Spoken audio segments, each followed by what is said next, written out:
This is a complete reading of Alice's Adventures in Wonderland by Lewis Carroll, with relaxing rain sounds in the background to help you get down to sleep. This is Down to Sleep, my weekly podcast of bedtime stories to help you get the rest that you deserve. Thank you so much for being here. Before we begin, I would just like to say that this is the first book I ever read on the podcast, so I decided to revisit it and reread the entire thing to celebrate 300 episodes. I've now finally finished it as we cross the 3-year anniversary of the podcast, and here it is now for you for free. Thank you for 3 amazing years. If you would like to hear every single episode I've ever done, that's more than 330 readings, you can join me on Patreon at patreon.com/downtosleep. You can also listen to this podcast on Spotify and everywhere you get podcasts. But for now, let's tuck you in. Take a nice deep breath for me. And let's get down to sleep. Alice in Wonderland by Lewis Carroll. Alice was beginning to get very tired of sitting by her sister on the bank and of having nothing to do. Once or twice she had peeped into the book her sister was reading, but it had no pictures or conversations in it. What is the use of a book, thought Alice, without pictures or conversations? So she was considering in her own mind, as well as she could, for the hot day made her feel very sleepy and stupid, whether the pleasure of making a daisy chain would be worth the trouble of getting up and picking the daisies, when suddenly a white rabbit with pink eyes ran close by her. There was nothing so very remarkable in that, nor did Alice think it so very much out of the way to hear the rabbit say to itself, oh dear, I shall be late." When she thought it over afterwards, it occurred to her that she ought to have wondered at this. But at the time, it all seemed quite natural. But when the rabbit actually took a watch out of its waistcoat pocket and looked at it, and then hurried on, Alice started to her feet, for it flashed across her mind that she had never before seen a rabbit with either a waistcoat pocket or a watch to take out of it. And burning with curiosity, she ran across the field after it, and fortunately was just in time to see it pop down a large rabbit hole under the hedge. In another moment, down went Alice after it, never once considering how in the world she was to get out again. The rabbit hole went straight on like a tunnel for some way, and then dipped suddenly down, so suddenly that Alice had not a moment to think about stopping herself before she found herself falling down a very deep well. Either the well was very deep, or she fell very slowly, for she had plenty of time as she went down to look about her and to wonder what was going to happen next. First, she tried to look down and make out what she was coming to, but it was too dark to see anything. Then she looked at the sides of the well and noticed they were filled with cupboards and bookshelves. Here and there she saw maps and pictures hung upon pegs. She took down a jar from one of the shelves as she passed. It was labelled orange marmalade, but to her great disappointment, it was empty.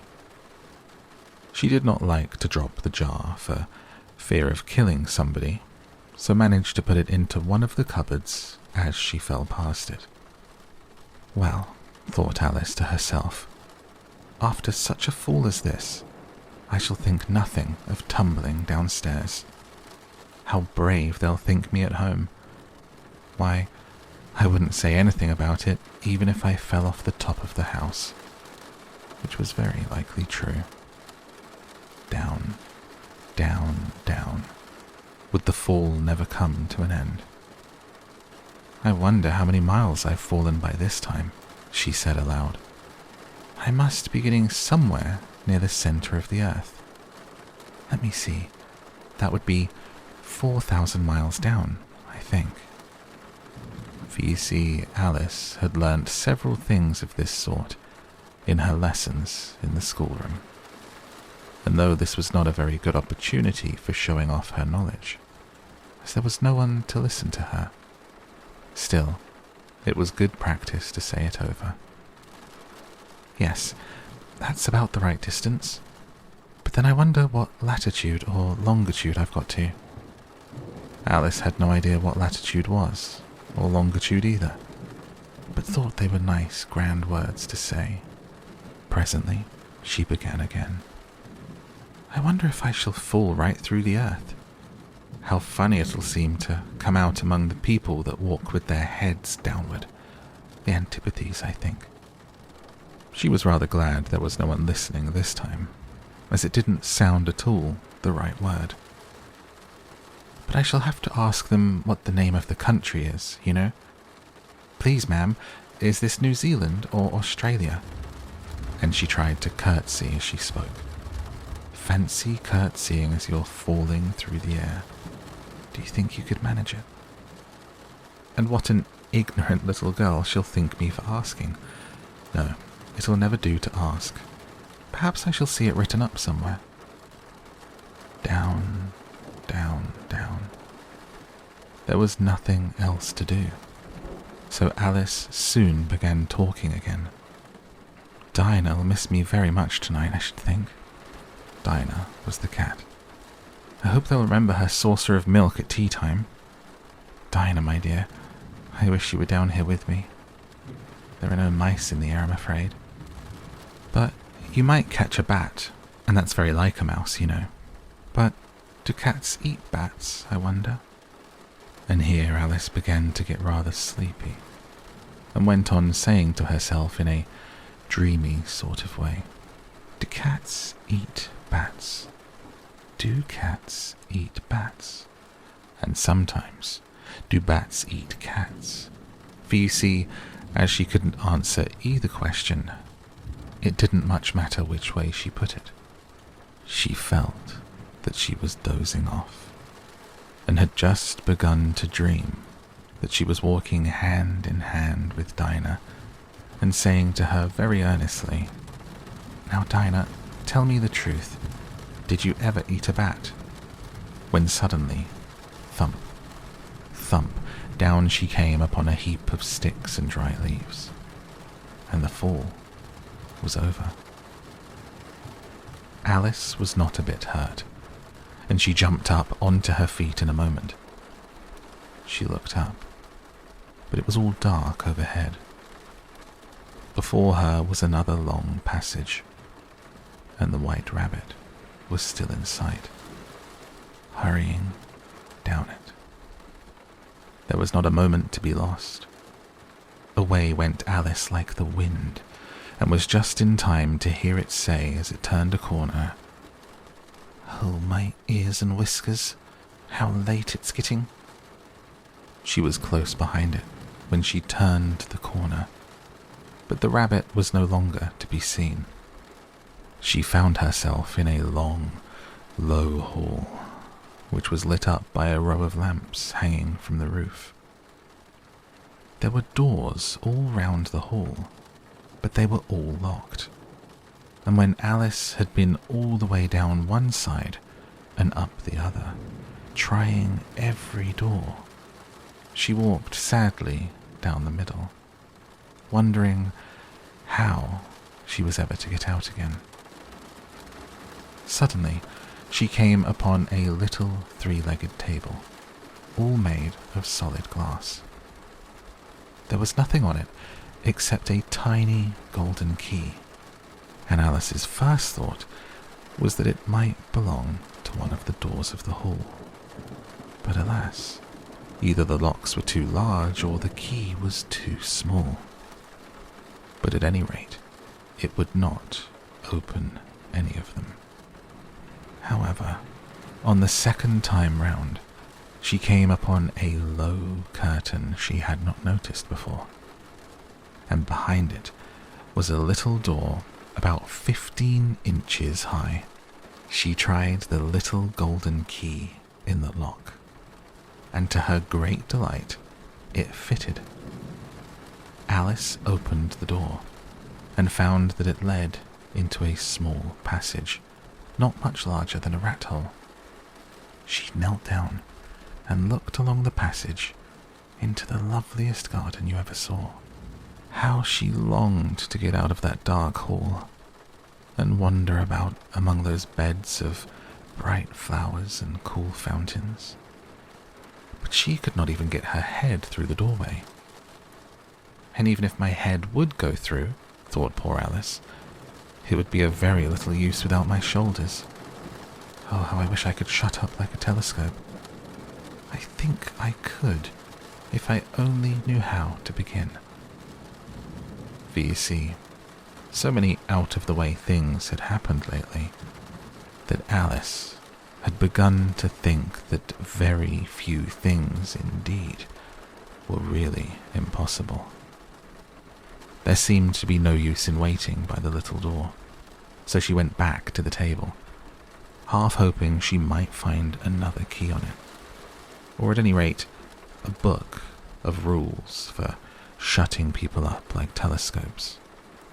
This time, she found a little bottle on it, which certainly was not here before, said Alice, and round the neck of the bottle was a paper label with the words, "Drink me," beautifully printed on it in large letters.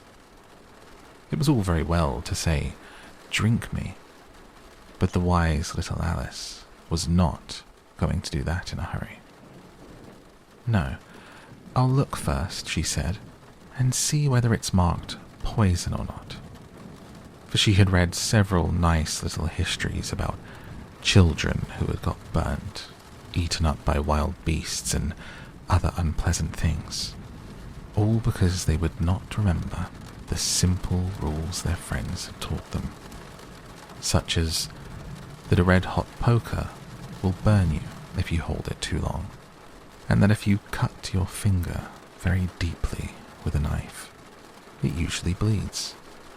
And she had never forgotten that if you drink much from a bottle marked poison, it is almost certain to disagree with you sooner or later.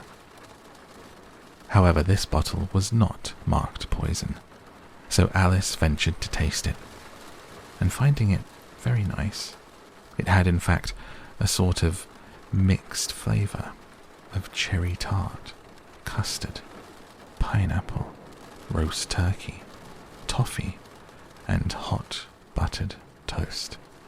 She very soon finished it off. "What a curious feeling," said Alice. "I must be shutting up like a telescope." And so it was indeed. She was now only 10 inches high, and her face brightened up at the thought that she was now the right size for going through the little door into that lovely garden. First, however, she waited for a few minutes to see if she was going to shrink any further. She felt a little nervous about this, for it might end, you know, said Alice to herself, in my going out altogether like a candle. I wonder what I should be like then. And she tried to fancy what the flame of a candle is like after the candle is blown out, for she could not remember having seen such a thing. After a while, finding that nothing more happened, she decided on going into the garden at once. But alas, for poor Alice, when she got to the door, she found she had forgotten the little golden key. And when she went back to the table for it, she found she could not possibly reach it. She could see it quite plainly through the glass, and she tried her best to climb up one of the legs of the table, but it was too slippery, and when she had tired herself out with trying, the poor little thing sat down and cried. "Come, there's no use in crying like that," said Alice to herself rather sharply. "I advise you to leave off this minute." She generally gave herself very good advice, though she very seldom followed it. Sometimes she scolded herself so severely as to bring tears into her eyes. And once she remembered trying to box her own ears for having cheated herself. In a game of croquet she was playing against herself. For this curious child was very fond of pretending to be two people. But it's no use now, thought poor Alice, to pretend to be two people. Why, there's hardly enough of me left to make one respectable person. Soon her eye fell on a little glass box that was lying under the table. She opened it and found in it a very small cake, on which the words, "Eat me," were beautifully marked in currants. "Well, I'll eat it," said Alice, "and if it makes me grow larger, I can reach the key, and if it makes me grow smaller, I can creep under the door. So either way, I'll get into the garden, and I don't care which happens." She ate a little bit, and said anxiously to herself, "Which way? Which way?" holding her hand on the top of her head to feel which way it was growing. And she was quite surprised to find that she remained the same size. To be sure, this generally happens when one eats cake, but Alice had got so much into the way of expecting nothing but out-of-the-way things to happen, that it seemed quite dull and stupid for life to go on in the common way. So she set to work, and very soon finished off the cake. "Curiouser and curiouser," cried Alice. She was so much surprised that, for the moment, she quite forgot how to speak good English. "Now I'm opening out like the largest telescope that ever was. Goodbye, feet." For when she looked down at her feet, they seemed to be almost out of sight. They were getting so far off. "Oh, my poor little feet. I wonder who will put on your shoes and stockings for you now, dears. I'm sure I shan't be able. I shall be a great deal too far off to trouble myself about you. You must manage the best way you can. But I must be kind to them," thought Alice. "Or perhaps they won't walk the way I want to go. Let me see. I'll give them a new pair of boots every Christmas." And she went on planning to herself how she would manage it. They must go by the carrier, she thought. How funny it'll seem, sending presents to one's own feet, and how odd the directions will look. Alice's right foot, Esquire, hearthrug, near the fender, with Alice's love. Oh dear, what nonsense I'm talking. Just then, her head struck against the roof of the hall. In fact, she was now more than 9 feet high, and she at once took up the little golden key and hurried off to the garden door. Poor Alice. It was as much as she could do, lying down on one side to look through into the garden with one eye. But to get through was more hopeless than ever. She sat down and began to cry again. "You ought to be ashamed of yourself," said Alice. "A great girl like you," she might well say this, "to go on crying in this way. Stop this moment, I tell you." But she went on all the same, shedding gallons of tears, until there was a large pool all round her, about 4 inches deep and reaching half down the hall. After a time, She heard a little pattering of feet in the distance, and she hastily dried her eyes to see what was coming. It was the White Rabbit returning, splendidly dressed, with a pair of white kid gloves in one hand and a large fan in the other. He came trotting along in a great hurry, muttering to himself as he came. "Oh, the Duchess! The Duchess! Oh, won't she be savage if I've kept her waiting?" Alice felt so desperate that she was ready to ask help of anyone. So, when the rabbit came near her, she began, in a low, timid voice, "If you please, sir."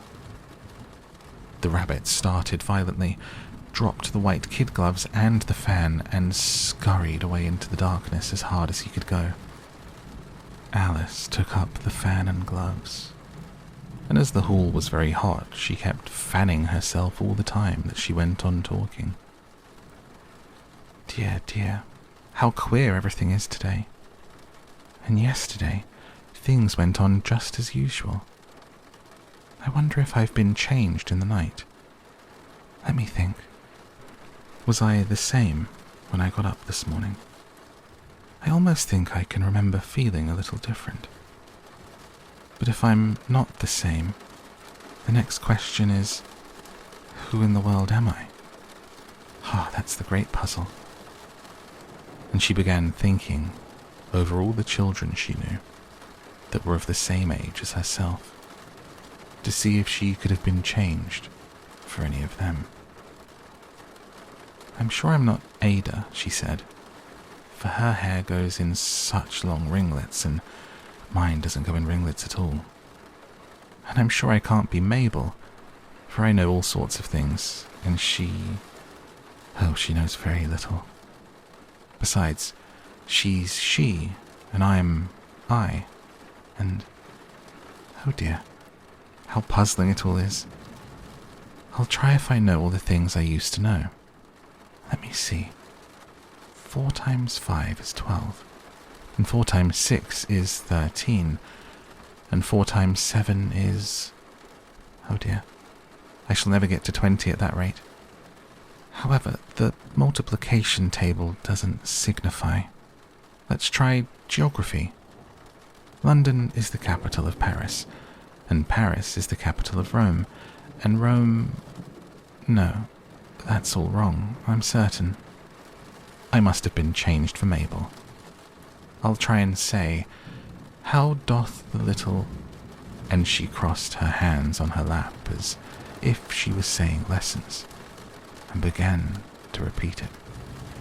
But her voice sounded hoarse and strange, and the words did not come out as they used to do.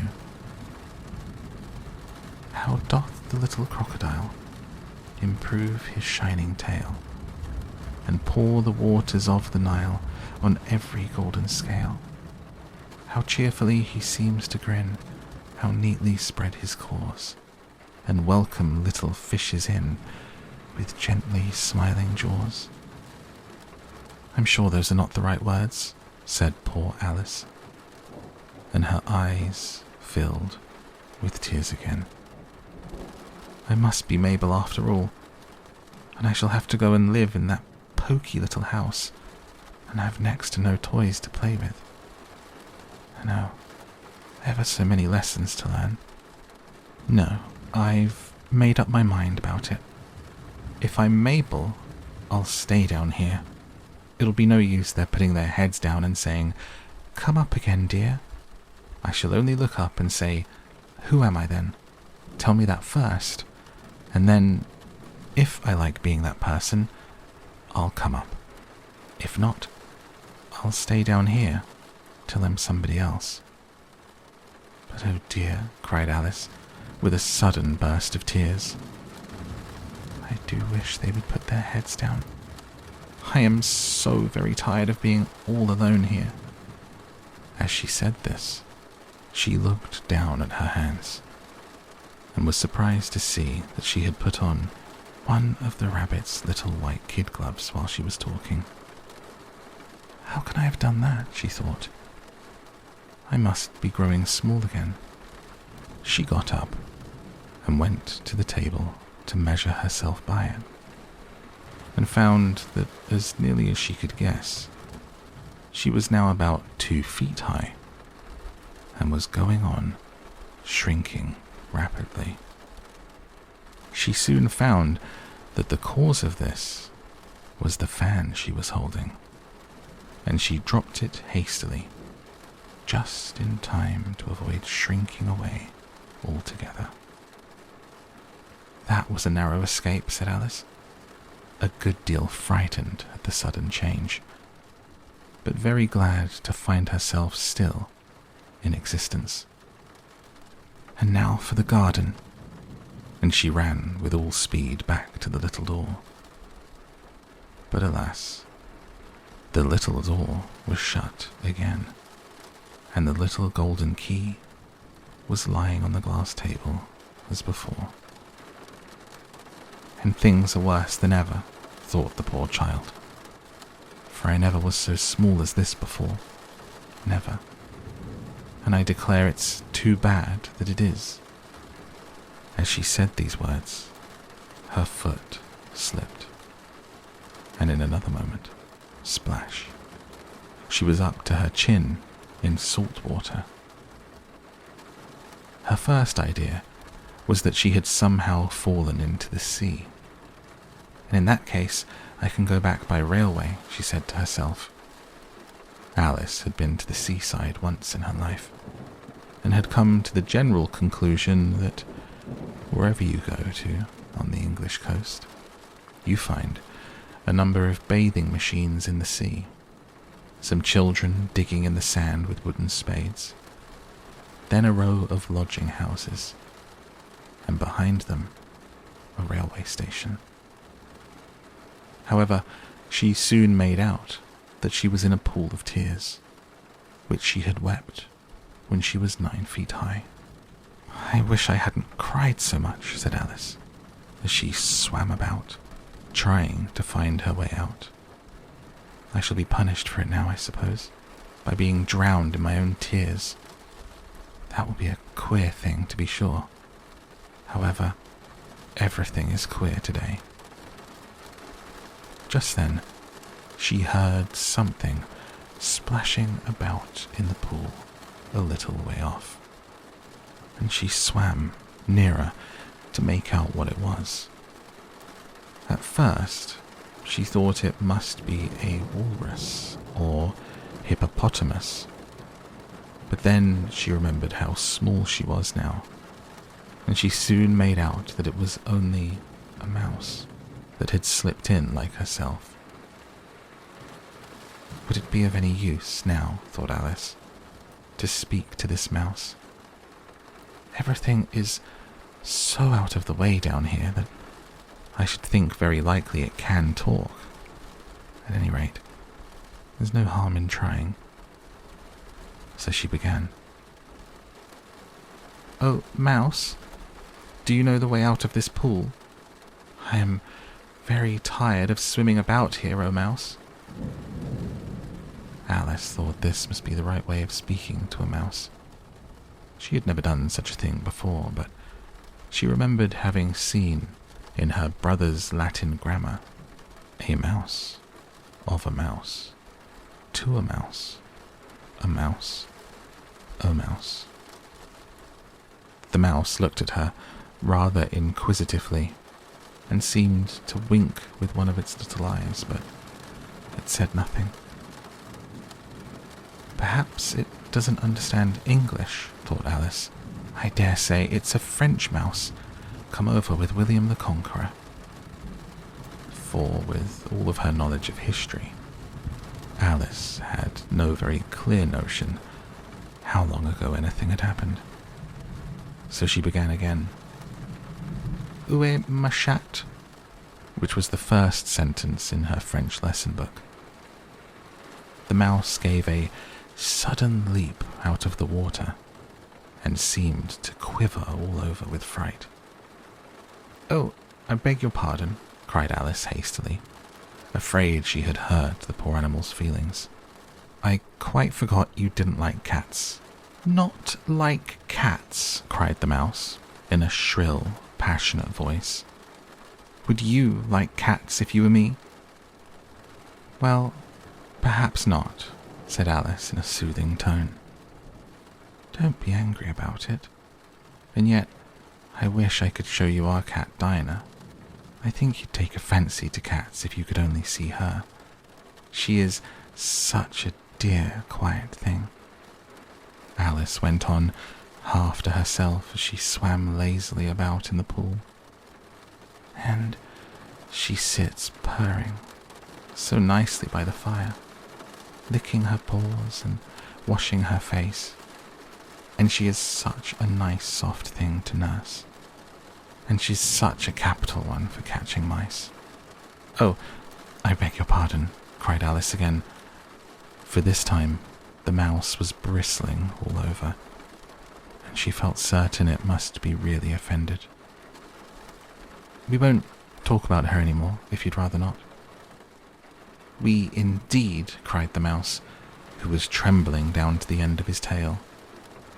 As if I would talk on such a subject. Our family always hated cats. Nasty, low, vulgar things. Don't let me hear the name again. I won't, indeed, said Alice, in a great hurry to change the subject of conversation. Are you fond of dogs? The mouse did not answer. So Alice went on, eagerly. There is such a nice little dog near our house. I should like to show you. A little bright-eyed terrier, you know, with, oh, such long curly brown hair. And it'll fetch things when you throw them. And it'll sit up and beg for its dinner and all sorts of things. I can't remember half of them. And it belongs to a farmer, you know. And he said it's so useful, it's worth £100. He says it kills all the rats and... Oh, dear, cried Alice in a sorrowful tone. I'm afraid I've offended it again. For the mouse was swimming away from her, as hard as it could go, and making quite a commotion in the pool as it went. So she called softly after it. Mouse dear, do come back again, and we won't talk about cats, or dogs either, if you don't like them. When the mouse heard this, it turned round and swam slowly back to her. Its face was quite pale, with passion, Alice thought, and it said in a low, trembling voice, Let us get to the shore, and then I'll tell you my history, and you'll understand why it is I hate cats and dogs. It was high time to go, for the pool was getting quite crowded, with the birds and animals that had fallen into it. There were a duck and a dodo, a lorry and an eaglet, and several other curious creatures. Alice led the way, and the whole party swam to the shore. They were indeed a queer-looking party that assembled on the bank. The birds with draggled feathers, the animals with their fur clinging close to them, and all dripping wet, cross and uncomfortable. The first question, of course, was how to get dry again. They had a consultation about this, and after a few minutes it seemed quite natural to Alice to find herself talking familiarly with them, as if she had known them all her life.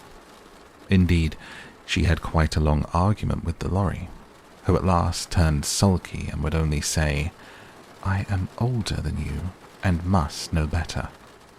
And this Alice would not allow, without knowing how old it was.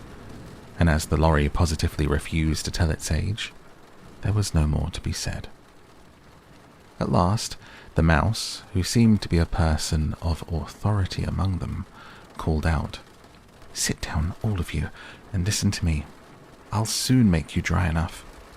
They all sat down at once, in a large ring, with the mouse in the middle. Alice kept her eyes anxiously fixed on it, for she felt sure she would catch a bad cold if she did not get dry very soon. "Ahem," said the mouse with an important air. "Are you all ready? This is the driest thing I know. Silence all round, if you please." William the Conqueror, whose cause was favoured by the Pope, was soon submitted to by the English, who wanted leaders, and had been of late much accustomed to usurpation and conquest. Edwin and Morcar, the Earls of Mercia and Northumbria— "Ugh," said the lorry with a shiver. "I beg your pardon," said the mouse, frowning, but very politely. "Did you speak?" "Not I," said the lorry hastily. "I thought you did," said the mouse. "I proceed. Edwin and Morcar, the Earls of Mercia and Northumbria, declared for him, and even Stigand, the patriotic Archbishop of Canterbury, found it advisable—" "Found what?" said the duck. "Found it," the mouse replied rather crossly. "Of course you know what it means." "I know what it means well enough. When I find a thing," said the duck. "It's generally a frog or a worm. The question is, what did the Archbishop find?" The mouse did not notice this question, but hurriedly went on. "Found it advisable to go with Edgar Atheling to meet William and offer him the crown. William's conduct at first was moderate, but the insolence of his Normans— How are you getting on now, my dear?" it continued, turning to Alice as it spoke. "As wet as ever," said Alice in a melancholy tone. "It doesn't seem to dry me at all." "In that case," said the dodo solemnly, rising to its feet, "I move that the meeting adjourn for the immediate adoption of more energetic remedies." "Speak English," said the eaglet. "I don't know the meaning of half those long words, and what's more, I don't believe you do either." And the eaglet bent down its head to hide a smile. Some of the other birds tittered audibly. "What I was going to say," said the dodo in an offended tone, "was that the best thing to get us dry would be a caucus race." "What is a caucus race?" said Alice.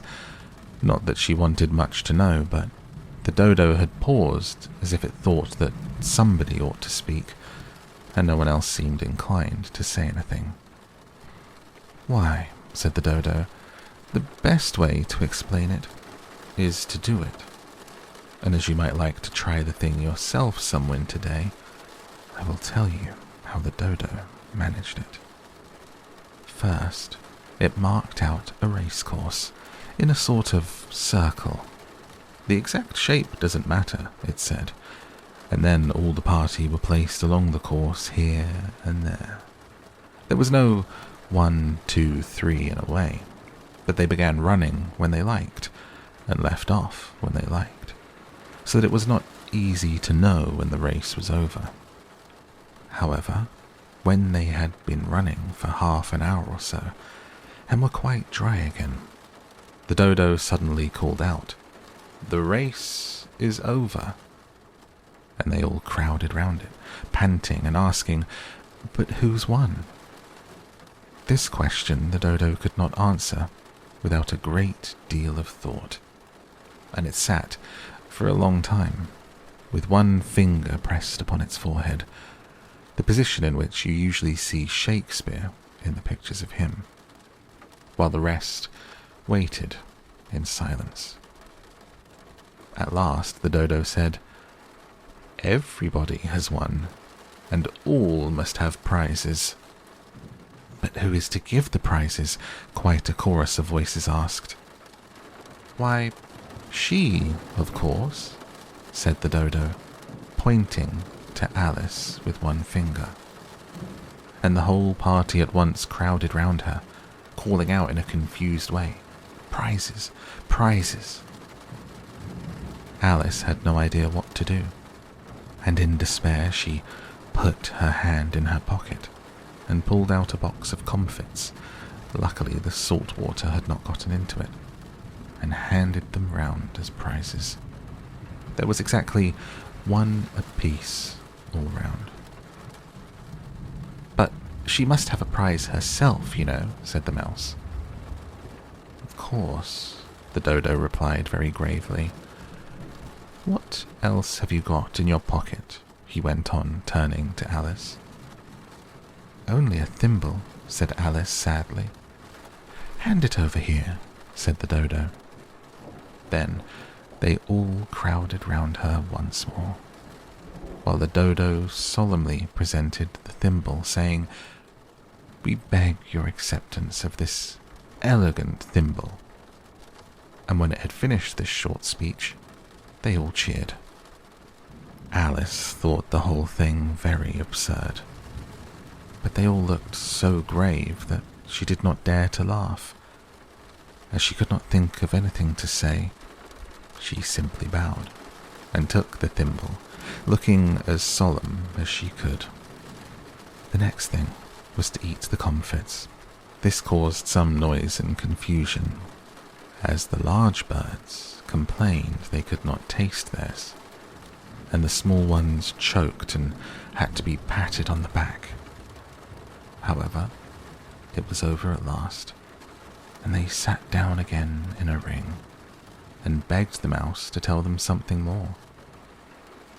"You promised to tell me your history, you know," said Alice, "and why it is that you hate C and D," she added in a whisper, half afraid that it would be offended again.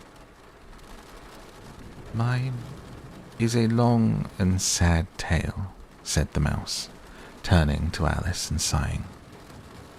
"It is a long tale, certainly," said Alice, looking down with wonder at the mouse's tail.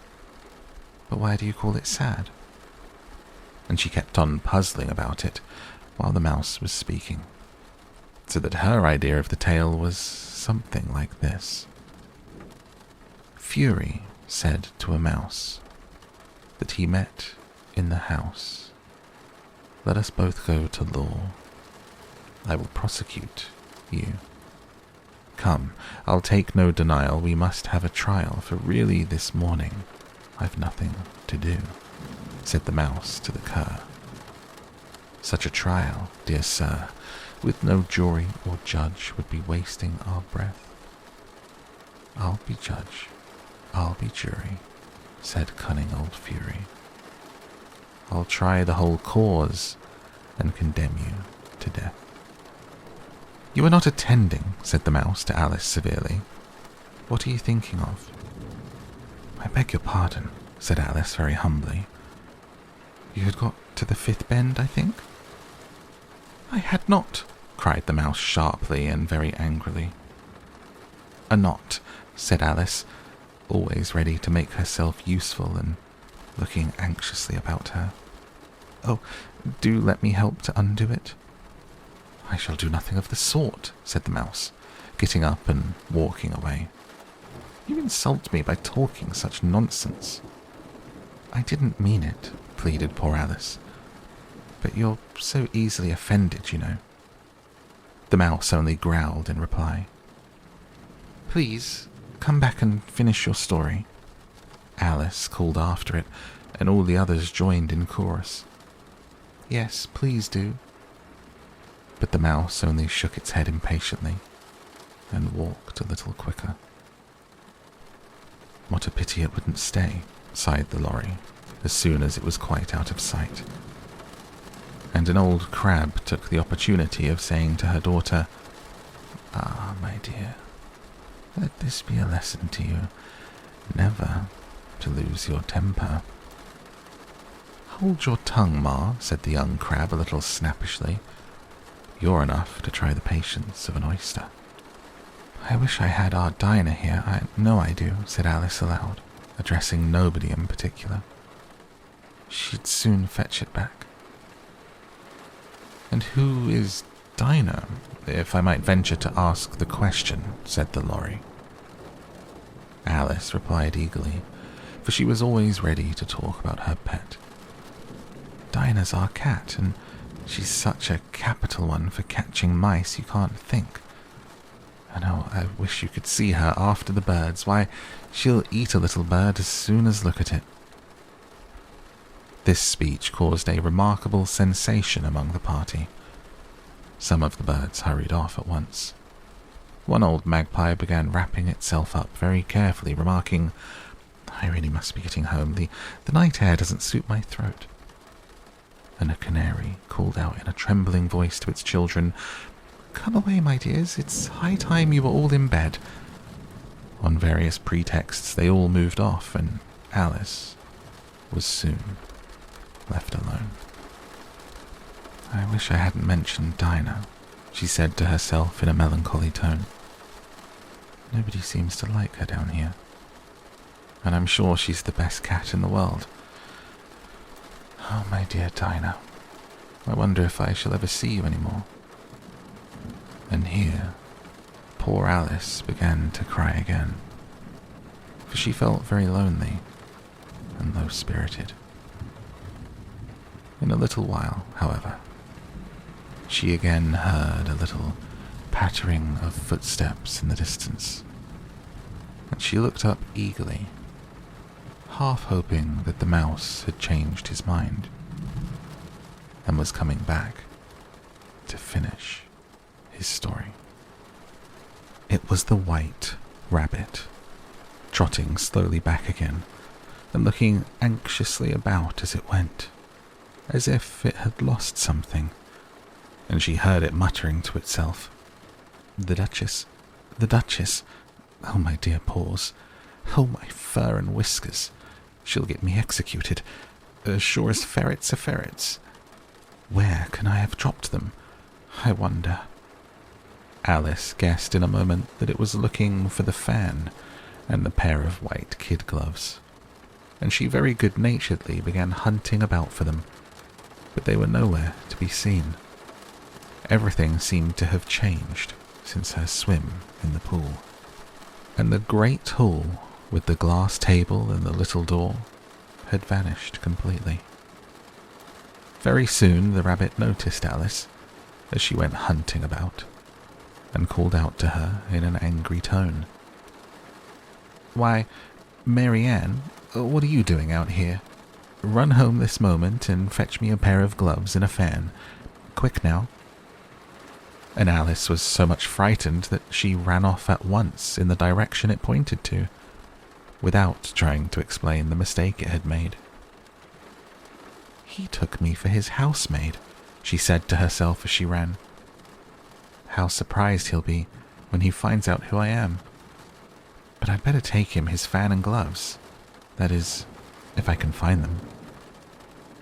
As she said this, she came upon a neat little house, on the door of which was a bright brass plate with the name W. Rabbit engraved upon it. She went in without knocking, and hurried upstairs, in great fear lest she should meet the real Mary Ann, and be turned out of the house before she had found the fan and gloves. "How queer it seems," Alice said to herself, "to be going messages for a rabbit. I suppose Dinah will be sending me on messages next." And she began fancying the sort of thing that would happen. "Miss Alice, come here directly and get ready for your walk." "Coming in a minute, nurse, but I've got to see that the mouse doesn't get out.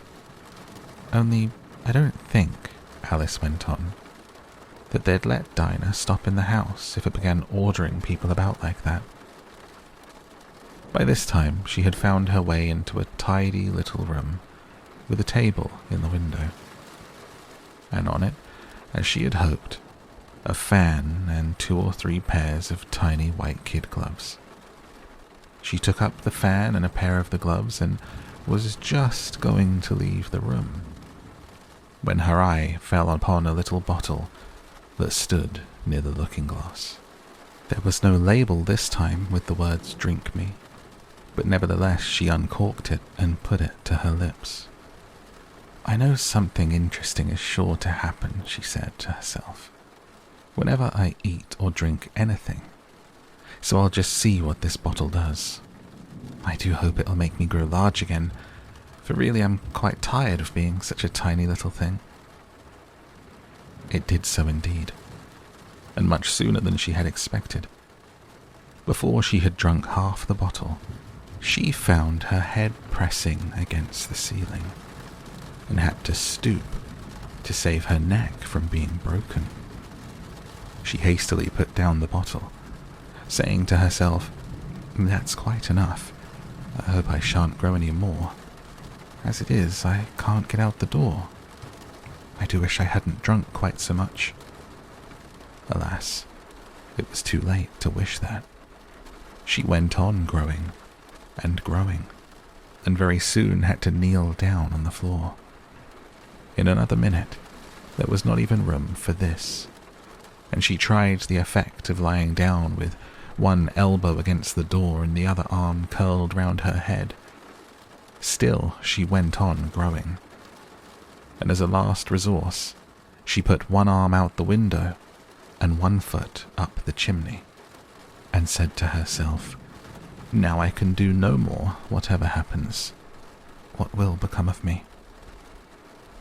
Luckily for Alice, the little magic bottle had now had its full effect, and she grew no larger. Still, it was very uncomfortable, and as there seemed to be no sort of chance of her ever getting out of the room again, no wonder she felt unhappy. It was much pleasanter at home, thought poor Alice, when one wasn't always growing larger and smaller, and being ordered about by mice and rabbits. I almost wish I hadn't gone down that rabbit hole. And yet it's rather curious, this sort of life. I do wonder what can have happened to me. When I used to read fairy tales, I fancied that kind of thing never happened. And now here I am, in the middle of one. There ought to be a book written about me. That there ought. And when I grow up, I'll write one. But I'm grown up now, she added, in a sorrowful tone. At least there's no room to grow up any more here. But then, thought Alice, shall I ever get any older than I am now? That'll be a comfort, one way, never to be an old woman, but then always to have lessons to learn. Oh, I shouldn't like that. Oh, you foolish Alice, she answered herself. How can you learn lessons in here? Why, there's hardly any room for you, and no room at all for any lesson books. And so she went on, taking first one side and then the other, and making quite a conversation of it altogether. But after a few minutes, she heard a voice outside, and stopped to listen. "Marianne, Marianne," said the voice, "fetch me my gloves this moment." Then came a little pattering of feet on the stairs. Alice knew it was the rabbit coming to look for her, and she trembled till she shook the house, quite forgetting that she was now about 1,000 times as large as the rabbit, and had no reason to be afraid of it. Presently, the rabbit came up to the door and tried to open it, but as the door opened inwards, and Alice's elbow was pressed hard against it, that attempt proved a failure. Alice heard it say to itself, "Then I'll go around and get in at the window." That you won't, thought Alice, and after waiting till she fancied she heard the rabbit just under the window, she suddenly spread out her hand and made a snatch in the air. She did not get hold of anything, but she heard a little shriek, and a fall, and a crash of broken glass, from which she concluded that it was just possible it had fallen into a cucumber frame, or something of the sort. Next came an angry voice, the rabbit's. "Pat, Pat, where are you?" And then a voice she had never heard before. "Sure then, I'm here, digging for apples, Your Honour." Digging for apples indeed, said the rabbit angrily. Here, come and help me get out of this. Sounds of more broken glass. Now tell me, Pat, what's that in the window? Sure, it's an arm, Your Honour. An arm, you goose. Who ever saw one that size? Why, it fills the whole window. Sure it does, Your Honour, but it's an arm for all that. Well, it's got no business there at any rate. Go and take it away. There was a long silence after this, and Alice could only hear whispers now and then, such as, Sure, I don't like it, Your Honour, at all. Do as I tell you, you coward. And at last she spread out her hand again and made another snatch in the air. This time there were 2 little shrieks, and more sounds of broken glass. What a number of cucumber frames there must be, thought Alice. I wonder what they'll do next. As for pulling me out of the window, I only wish they could. I'm sure I don't want to be here any longer. She waited for some time without hearing anything more. At last came a rumbling of little cartwheels, and the sound of a good many voices, all talking together. She made out the words, Where's the other ladder? Why, I hadn't had to bring but one. Bill's got the other. Bill, fetch it here, lad. Here, put 'em up at this corner. No, tie 'em together first. They don't reach half high enough yet. Oh, they'll do well enough. Don't be particular. Here, Bill, catch hold of this rope. Will the roof bear? Mind that loose slate. Oh, it's coming down, heads below. A loud crash. Now who did that? It was Bill, I fancy. Who's to go down the chimney? Nay, I shan't. You do it. That I won't, then. Bill's to go down. Here, Bill, the master says you're to go down the chimney. Oh, so Bill's got to come down the chimney, has he? Said Alice to herself. Shy. They seem to put everything upon Bill. I wouldn't be in Bill's place for a good deal. This fireplace is narrow, to be sure, but I think I can kick a little. She drew her foot as far down the chimney as she could, and waited till she heard a little animal. She couldn't guess of what sort it was, scratching and scrambling about in the chimney close above her, and saying to herself, This is Bill. She gave one sharp kick and waited to see what would happen next. The first thing she heard was a general chorus of, There goes Bill. Then the rabbit's voice along, Catch him, you by the hedge. Then silence, and then another confusion of voices. Hold up his head. Brandy now. Don't choke him. How was it, old fellow? What happened to you? Tell us all about it. Last came a little, feeble, squeaking voice. That's Bill, thought Alice. Well, I hardly know. No more, thank you. I'm better now. But I'm a deal too flustered to tell you. All I know is something comes at me like a jack-in-the-box, and up I goes like a skyrocket. So you did, old fellow, said the others. We must burn the house down, said the rabbit's voice, and Alice called out as loud as she could, If you do, I'll set Dinah on you. There was a dead silence instantly, and Alice thought to herself, I wonder what they will do next. If they had any sense, they'd take the roof off. After a minute or two, they began moving about again, and Alice heard the rabbit say, A barrowful will do, to begin with. A barrowful of what, thought Alice, but she had not long to doubt, for the next moment a shower of little pebbles came rattling in at the window, and some of them hit her in the face. I'll put a stop to this, she said to herself, and shouted out, You'd better not do that again. which produced another dead silence. Alice noted, with some surprise, that the pebbles were all turning into little cakes as they lay on the floor, and a bright idea came into her head. If I eat one of these cakes, she thought, it's sure to make some change in my size, and as it can't possibly make me any larger, it must make me smaller, I suppose. So she swallowed one of the cakes, and was delighted to find that she began shrinking directly.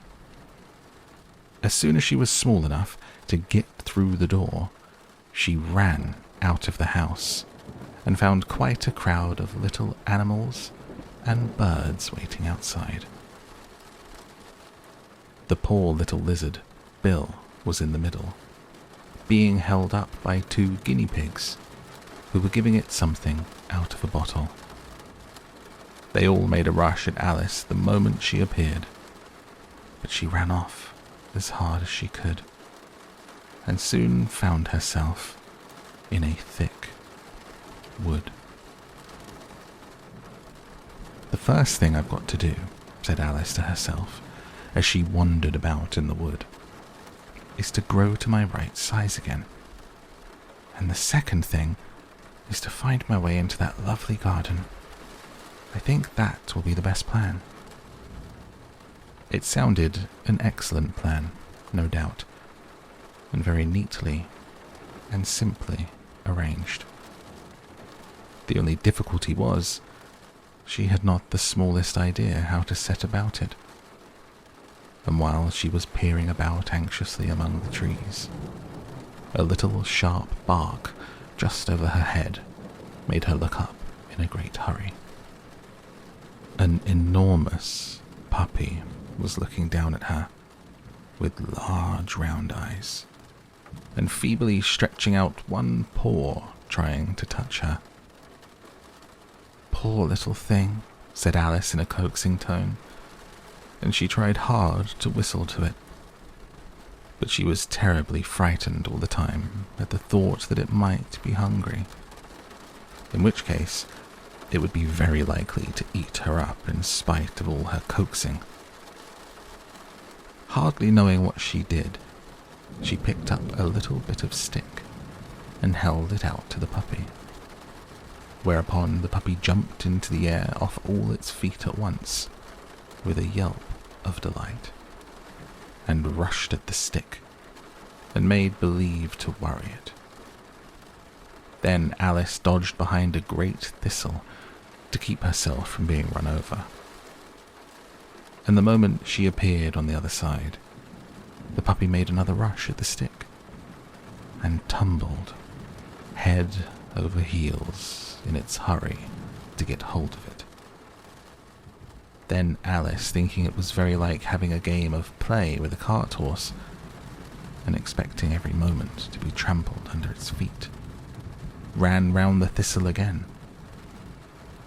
Then the puppy began a series of short charges at the stick, running a very little way forwards each time and a long way back, and barking hoarsely all the while, till at last it sat down a good way off, panting, with its tongue hanging out of its mouth, and its great eyes half shut. This seemed to Alice a good opportunity for making her escape, so she set off at once, and ran till she was quite tired and out of breath, till the puppy's bark sounded quite faint in the distance. And yet what a dear little puppy it was, said Alice as she leant against a buttercup to rest herself, and fanned herself with one of the leaves. I should have liked teaching it tricks very much, if I'd only been the right size to do it. Oh dear, I'd nearly forgotten that I've got to grow up again. Let me see. How is it to be managed? I suppose I ought to eat or drink something or other. But the great question is, what? The great question certainly was what. Alice looked all round her at the flowers and the blades of grass, but she did not see anything that looked like the right thing to eat or drink under the circumstances. There was a large mushroom growing near her, about the same height as herself, and when she had looked under it, and on both sides of it, and behind it, it occurred to her that she might as well look and see what was on top of it. She stretched herself up on tiptoe and peeped over the edge of the mushroom, and her eyes immediately met those of a large caterpillar that was sitting on the top with its arms folded, quietly smoking a long hookah and taking not the smallest notice of her or of anything else. The caterpillar and Alice looked at each other for some time in silence. At last, the caterpillar took the hookah out of its mouth and addressed her in a languid, sleepy voice. "Who are you?" said the caterpillar. This was not an encouraging opening for a conversation. Alice replied rather shyly, I hardly know, sir, just at present. At least, I know who I was when I got up this morning, but I think I must have changed several times since then." "What do you mean by that?" said the caterpillar sternly. "Explain yourself." "I can't explain myself, I'm afraid, sir," said Alice, "because I'm not myself, you see." "I don't see," said the caterpillar. "I'm afraid I can't put it more clearly," Alice replied, very politely, "for I can't understand it myself to begin with. And with being so many different sizes in a day, it's very confusing." "It isn't," said the caterpillar. "Well, perhaps you haven't found it so yet," said Alice. "But when you have to turn into a chrysalis, you will someday, you know. And then after that into a butterfly. I should think you'll feel a little queer, won't you?" "Not a bit," said the caterpillar. "Well, perhaps your feelings may be different," said Alice. "All I know is it would feel very queer to me." "You," said the caterpillar contemptuously. "Who are you?" Which brought them back again to the beginning of the conversation. Alice felt a little irritated at the caterpillar making such very short remarks, and she drew herself up and said very gravely, "I think you ought to tell me who you are first." "Why?" said the caterpillar. Here was another puzzling question, and as Alice could not think of any good reason, and as the caterpillar seemed to be in a very unpleasant state of mind, she turned away. "Come back," the caterpillar called after her. "I've something important to say." This sounded promising, certainly. Alice turned and came back again. "Keep your temper," said the caterpillar. "Is that all?" said Alice, swallowing down her anger as well as she could. "No," said the caterpillar.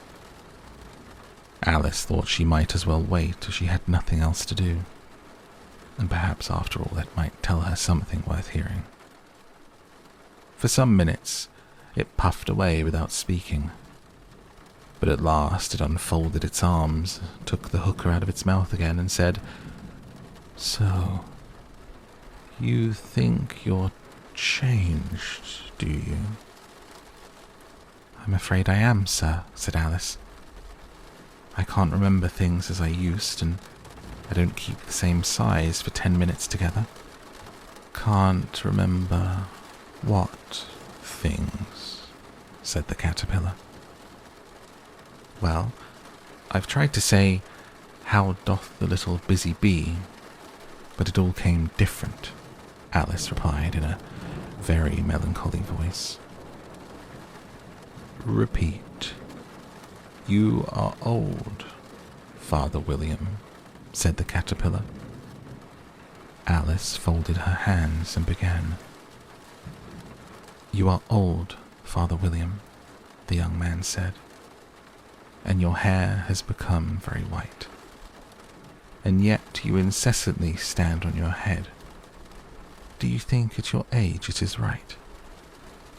In my youth, Father William replied to his son, I feared it might injure the brain.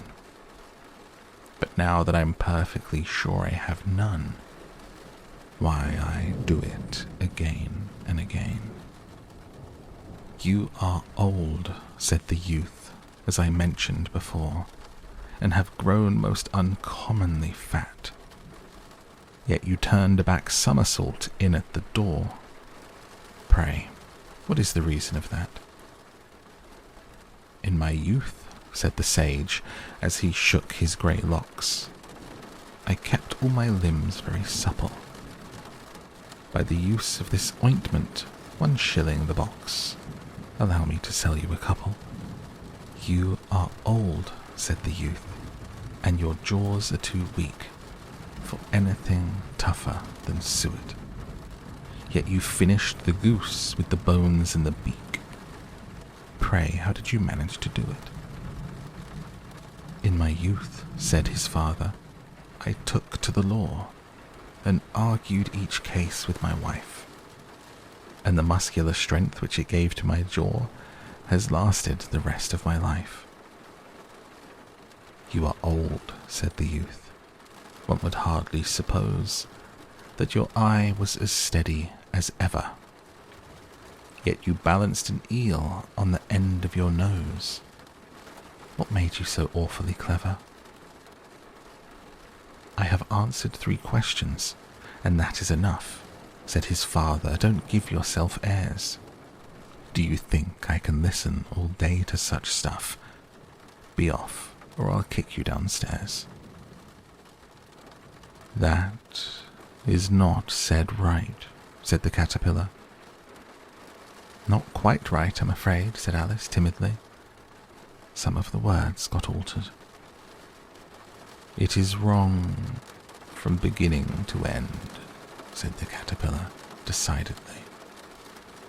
And there was silence for some minutes. The caterpillar was the first to speak. What size do you want to be? It asked. Oh, I'm not particular as to size, Alice hastily replied. Only one doesn't like changing so often, you know. I don't know, said the caterpillar. Alice said nothing. She had never been so much contradicted in her life before, and she felt that she was losing her temper. Are you content now? Said the caterpillar. Well, I should like to be a little larger, sir, if you wouldn't mind, said Alice. 3 inches is such a wretched height to be. It is a very good height indeed, said the caterpillar angrily, rearing itself upright as it spoke. It was exactly 3 inches high. But I'm not used to it, pleaded poor Alice in a piteous tone. And she thought of herself. I wish the creatures wouldn't be so easily offended. You'll get used to it in time, said the caterpillar, and it put the hookah into its mouth and began smoking again. This time, Alice waited patiently until it chose to speak again. In a minute or two, The caterpillar took the hookah out of its mouth and yawned once or twice and shook itself. Then it got down off the mushroom and crawled away in the grass, merely remarking as it went, "One side will make you grow taller, and the other side will make you grow shorter." One side of what? The other side of what? Thought Alice to herself. Of the mushroom, said the caterpillar, just as if she had asked it aloud. And in another moment, it was out of sight. Alice remained looking thoughtfully at the mushroom for a minute, trying to make out which were the two sides of it. And as it was perfectly round, she found this a very difficult question. However, at last she stretched her arms round it as far as they would go and broke a bit off the edge with each hand. "And now, which is which?" she said to herself, and nibbled a little of the right-hand bit to try the effect. The next moment she felt a violent blow underneath her chin. It had struck her foot. She was a good deal frightened by this very sudden change. But she felt there was no time to be lost, as she was shrinking rapidly. So she set to work at once to eat some of the other bit. Her chin was pressed so closely against the floor, but she did it at last, and managed to swallow a morsel of the left-hand bit. "Come, my head's free at last," said Alice in a tone of delight, which changed into alarm in another moment, when she found her shoulders were nowhere to be found. All she could see, when she looked down, was an immense length of neck, which seemed to rise like a stalk out of a sea of green leaves that lay far below her. "What can all that green stuff be?" said Alice. "And where have my shoulders got to? And oh, my poor hands, how is it I can't see you?" She was moving them about as she spoke, but no result seemed to follow, except a little shaking among the distant green leaves. As there seemed to be no chance of getting her hands up to her head, she tried to get her head down to them, and was delighted to find that her neck would bend about easily in any direction, like a serpent. She had just succeeded in curving it down into a graceful zigzag, and was going to dive in among the leaves, which she found to be nothing but the tops of the trees under which she had been wandering, when a sharp hiss made her draw back in a hurry. A large pigeon had flown into her face and was beating her violently with its wings. "Serpent!" screamed the pigeon. "I'm not a serpent," said Alice indignantly. "Let me alone." "Serpent, I say again," repeated the pigeon, but in a more subdued tone, and added with a kind of sob, "I've tried every way, and nothing seems to suit them." "I haven't the least idea what you're talking about," said Alice. "I've tried the roots of trees, and I've tried banks, and I've tried hedges," the pigeon went on, without attending to her. "But those serpents, there's no pleasing them." Alice was more and more puzzled, but she thought there was no use in saying anything more till the pigeon had finished. "As if it wasn't trouble enough hatching the eggs," said the pigeon. "But I must be on the lookout for serpents night and day. Why, I haven't had a wink of sleep these 3 weeks." "I'm very sorry you've been annoyed," said Alice, who was beginning to see its meaning. "And just as I'd taken the highest tree in the wood continued the pigeon, raising its voice to a shriek. And just as I was thinking I should be free of them at last, they must needs come wriggling down from the sky. Ah, serpent! But I'm not a serpent, I tell you, said Alice. I am a... Well, what are you? Said the pigeon. I can see you're trying to invent something. I'm a little girl, said Alice, rather doubtfully, as she remembered the number of changes she had gone through that day. A likely story indeed, said the pigeon in a tone of the deepest contempt. I've seen a good many little girls in my time, but never one with such a neck as that. No, you're a serpent, and there's no use denying it. I suppose you'll be telling me next that you've never tasted an egg. I have tasted eggs, certainly, said Alice, who was a very truthful child. But little girls eat eggs quite as much as serpents do, you know. I don't believe that, said the pigeon. But if they do, why then, they're kind of a serpent, that's all I can say. This was such a new idea to Alice that she was quite silent for a minute or two, which gave the pigeon the opportunity of adding, You're looking for eggs, I know that well enough, and what does it matter to me whether you're a little girl or a serpent? It matters a good deal to me, said Alice hastily. But I'm not looking for eggs, as it happens, and if I was, I shouldn't want yours. I don't like them raw. They'll be off then, said the pigeon in a sulky tone, as it settled down again into its nest. Alice crouched down among the trees as well as she could, for her neck kept getting entangled among the branches, and every now and then she had to stop and untwist it.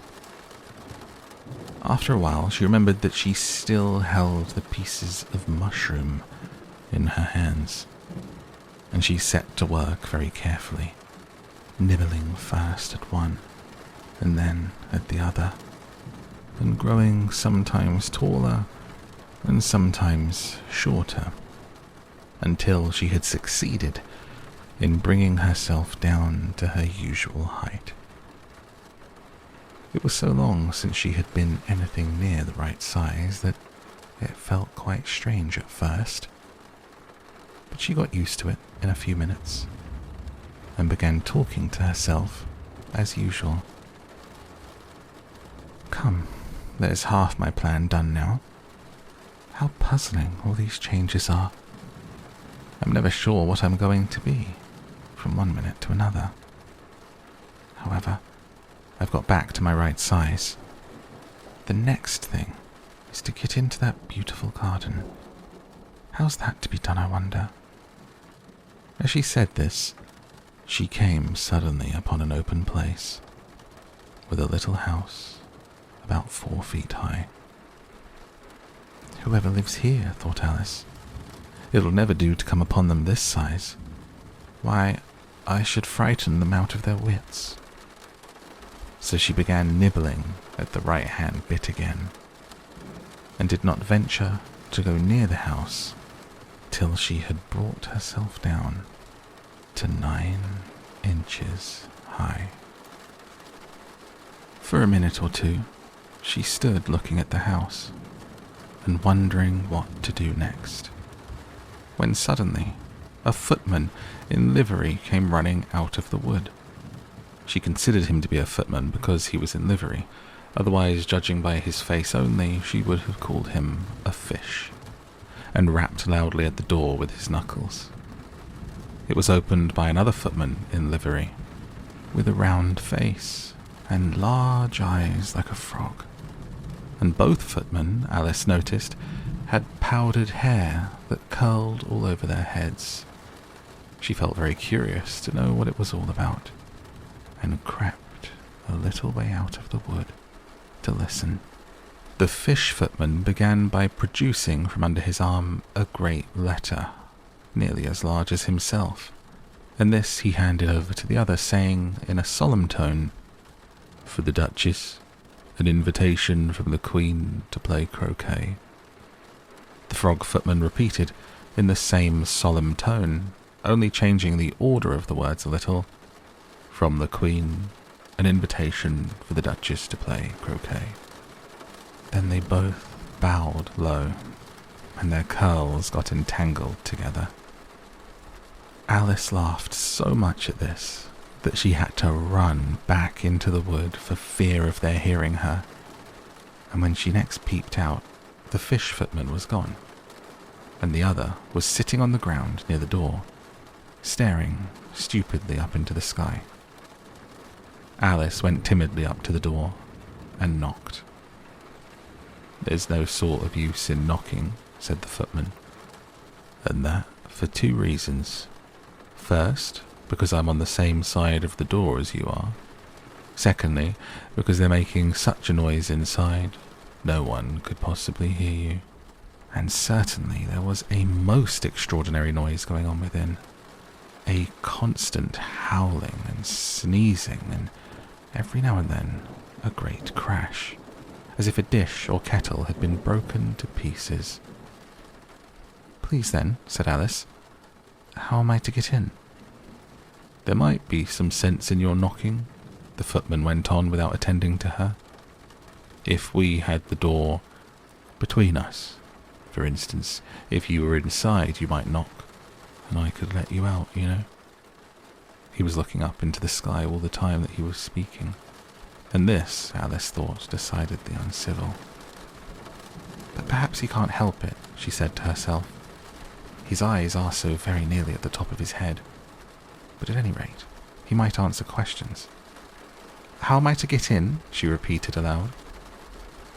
"I shall sit here," the footman remarked, "till tomorrow." At this moment the door of the house opened, and a large plate came skimming out, straight at the footman's head. It just grazed his nose, and broke to pieces against one of the trees behind him. "Or next day, maybe," the footman continued in the same tone, exactly as if nothing had happened. "How am I to get in?" asked Alice again, in a louder tone. "Are you to get in at all?" said the footman. "That's the first question, you know." It was, no doubt, only Alice did not like to be told so. "It's really dreadful," she muttered to herself. "The way all the creatures argue. It's enough to drive one crazy." The footman seemed to think this a good opportunity for repeating his remark, with variations. "I shall sit here," he said, "on and off, for days and days." "But what am I to do?" said Alice. "Anything you like," said the footman, and began whistling. "Oh, there's no use in talking to him," said Alice desperately. "He's perfectly idiotic." And she opened the door and went in. The door led right into a large kitchen, which was full of smoke from one end to the other. The Duchess was sitting on a 3-legged stool in the middle, nursing a baby. The cook was leaning over the fire, stirring a large cauldron which seemed to be full of soup.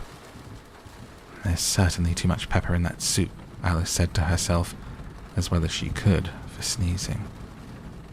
There was certainly too much of it in the air. Even the Duchess sneezed occasionally, and as for the baby, it was sneezing and howling alternately, without a moment's pause. The only things in the kitchen that did not sneeze were the cook and a large cat which was sitting on the hearth and grinning from ear to ear. "Please, would you tell me," said Alice, a little timidly, for she was not quite sure whether it was good manners for her to speak first, "why your cat grins like that?" "It's a Cheshire cat," said the Duchess, "and that's why, pig." She said the last word with such sudden violence that Alice quite jumped, but she saw in another moment that it was addressed to the baby and not to her. So she took courage and went on again. I didn't know that Cheshire cats always grinned. In fact, I didn't know that cats could grin. They all can, said the Duchess, and most of them do. I don't know of any that do, Alice said very politely, feeling quite pleased to have got into a conversation. You don't know much, said the Duchess, and that's a fact. Alice did not at all like the tone of this remark, and thought it would be as well to introduce some other subject of conversation. While she was trying to fix on one, the cook took the cauldron of soup off the fire, and at once set to work throwing everything within her reach at the Duchess and the baby. The fire irons came first, then followed a shower of saucepans, plates, and dishes. The Duchess took no notice of them, even when they hit her, and the baby was howling so much already that it was quite impossible to say whether the blows hurt it or not. Oh, please mind what you're doing, cried Alice, jumping up and down in an agony of terror. Oh, there goes his precious nose, as an unusually large saucepan flew close by it and very nearly carried it off. If everybody minded their own business, the Duchess said in a hoarse growl, the world would go round a deal faster than it does. Which would not be an advantage, said Alice, who felt very glad to get an opportunity of showing off a little of her knowledge. Just think of what work it would make with the day and night. You see, the Earth takes 24 hours to turn round on its axis, and talking of axes, said the Duchess, chop off her head. Alice glanced rather anxiously at the cook, to see if she meant to take the hint. But the cook was busily stirring the soup, and seemed not to be listening. So she went on again. 24 hours, I think, or is it 12? Oh, don't bother me, said the Duchess. I never could abide figures. And with that, she began nursing her child again, singing a sort of lullaby to it as she did so, and giving it a violent shake at the end of every line. Speak roughly to your little boy, and beat him when he sneezes. He only does it to annoy, because he knows it teases. A chorus, in which the cook and the baby joined. Wow, wow, wow. While the Duchess sang the second verse of the song, she kept tossing the baby violently up and down, and the poor little thing howled so that Alice could hardly hear the words. I speak severely to my boy. I beat him when he sneezes, for he can thoroughly enjoy the pepper when he pleases. Wow, wow, wow. Here, you may nurse it a bit if you like, the Duchess said to Alice, flinging the baby at her as she spoke. I must go and get ready to play croquet with the Queen. And she hurried out of the room. The cook threw a frying pan after her as she went out, but it just missed her. Alice caught the baby with some difficulty, as it was a queer-shaped little creature, and held out its arms and legs in all directions. Just like a starfish, thought Alice. The poor little thing was snorting like a steam engine when she caught it, and kept doubling itself up and straightening itself out again, so that altogether, for the first minute or two, it was as much as she could do to hold it. As soon as she had made out the proper way of nursing it, which was to twist it up into a sort of knot, and then keep tight hold of its rear ear and left foot, so as to prevent it undoing itself, she carried it out into the open air. If I don't take this child away with me, thought Alice, they're sure to kill it in a day or two. Wouldn't it be murder to leave it behind? She said the last words out loud, and the little thing grunted in reply. It had left off sneezing by this time.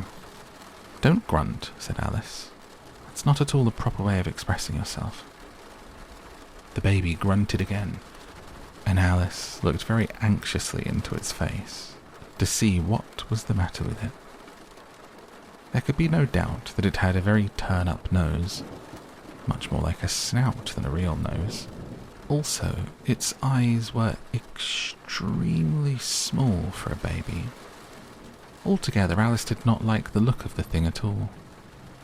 But perhaps it was only sobbing, she thought, and looked into its eyes again to see if there were any tears. No, there were no tears. "If you're going to turn into a pig, my dear," said Alice, "I'll have nothing more to do with you. Mind now." The poor little thing sobbed again, or grunted. It was impossible to say which. And they went on for some while in silence. Alice was just beginning to think to herself, "Now what am I going to do with this creature when I get home?" when it grunted again, so violently that she looked down into its face in some alarm. This time there could be no mistake about it. It was neither more nor less than a pig, and she felt that it would be quite absurd for her to carry it further. So she set the little creature down and felt quite relieved to see it trot away quietly into the wood. If it had grown up, she said to herself, it would have made a dreadfully ugly child, but it makes a rather handsome pig, I think. And she began thinking over other children she knew, who might do very well as pigs, and was just saying to herself, if one only knew the right way to change them, when she was a little startled by seeing the Cheshire Cat sitting on a bough of a tree a few yards off. The cat only grinned when it saw Alice. It looked good-natured, she thought. Still, it had very long claws and a great many teeth, so she felt that it ought to be treated with respect. "Cheshire Puss," she began rather timidly. She did not know at all whether it would like the name. However, it only grinned a little wider. "Come, it's pleased so far," thought Alice, and she went on. "Would you tell me, please, which way I ought to go from here?" "That depends a good deal on where you want to get to," said the cat. "I don't much care where," said Alice. "Then it doesn't matter which way you go," said the cat. "So long as I get somewhere," Alice added as an explanation. "Oh, you're sure to do that," said the cat, "if you only walk long enough." Alice felt that this could not be denied, so she tried another question. "What sort of people live about here?" "In that direction," the cat said, waving its right paw around, "lives a hatter, and in that direction," waving the other paw, "lives a March hare. Visit either you like. They're both mad." "But I don't want to go among mad people," Alice remarked. "Oh, you can't help that," said the cat. "We're all mad here. I'm mad. You're mad." "How do you know I'm mad?" said Alice. "You must be," said the cat, "or you wouldn't have come here." Alice didn't think that proved it at all. However, she went on. "And how do you know that you're mad?" "To begin with," said the cat, "a dog's not mad, you grant that." "I suppose so," said Alice. "Well then," the cat went on, "you see, a dog growls when it's angry, and wags its tail when it's pleased. Now I growl when I'm pleased, and wag my tail when I'm angry. Therefore, I'm mad." "I call it purring, not growling," said Alice. "Call it what you like," said the cat. "Do you play croquet with the Queen today?" "I should like it very much," said Alice, "but I haven't been invited yet." "You'll see me there," said the cat, and vanished. Alice was not much surprised at this. She was getting so used to queer things happening. While she was looking at the place where it had been, it suddenly appeared again. "By the by, what became of the baby?" said the cat. "I'd nearly forgotten to ask." "It turned into a pig," Alice quietly said, just as if it had come back in a natural way. I thought it would, said the cat, and vanished again. Alice waited a little, half expecting to see it again, but it did not appear, and after a minute or two, she walked on in the direction in which the March Hare was said to live. I've seen hatters before, she said to herself. The March Hare will be much the most interesting.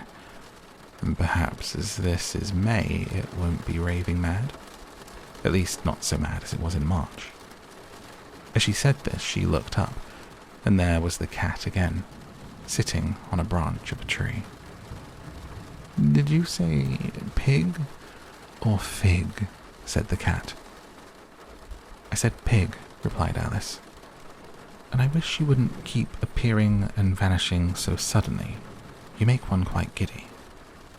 All right, said the cat, and this time it vanished quite slowly, beginning with the end of the tail and ending with the grin, which remained some time after the rest of it had gone. Well, I've often seen a cat without a grin, thought Alice, but a grin without a cat is the most curious thing I ever saw in my life. She had not gone much farther before she came in sight of the house of the March Hare. She thought it must be the right house, because the chimneys were shaped like ears, and the roof was thatched with fur. It was so large a house that she did not like to go nearer till she had nibbled some more of the left-hand bit of mushroom, and raised herself to about 2 feet high. Even then, she walked up towards it rather timidly, saying to herself, suppose it should be raving mad after all. I almost wish I'd gone to see the Hatter instead. There was a table set out under a tree in front of the house, and the March Hare and the Hatter were having tea at it. A dormouse was sitting between them, fast asleep, and the other two were using it as a cushion, resting their elbows on it and talking over its head. Very uncomfortable for the dormouse, thought Alice. Only, as it's asleep, I suppose it doesn't mind. The table was a large one, but the three were all crowded together at one corner of it. No room, no room, they cried out when they saw Alice coming. There's plenty of room, said Alice indignantly, and she sat down in a large armchair at one end of the table. Have some wine, the March Hare said in an encouraging tone. Alice looked all round the table, but there was nothing on it but tea. I don't see any wine, she remarked. There isn't any, said the March Hare. And it wasn't very civil of you to offer it, said Alice angrily.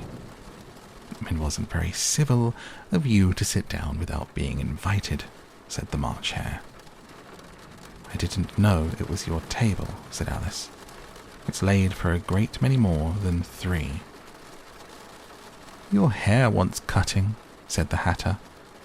He'd been looking at Alice for some time with great curiosity, and this was his first speech. You should learn not to make personal remarks, Alice said with some severity. It's very rude. The Hatter opened his eyes very wide on hearing this, but all he said was, Why is a raven like a writing desk? Come, we shall have some fun now, thought Alice. I'm glad they've begun asking riddles.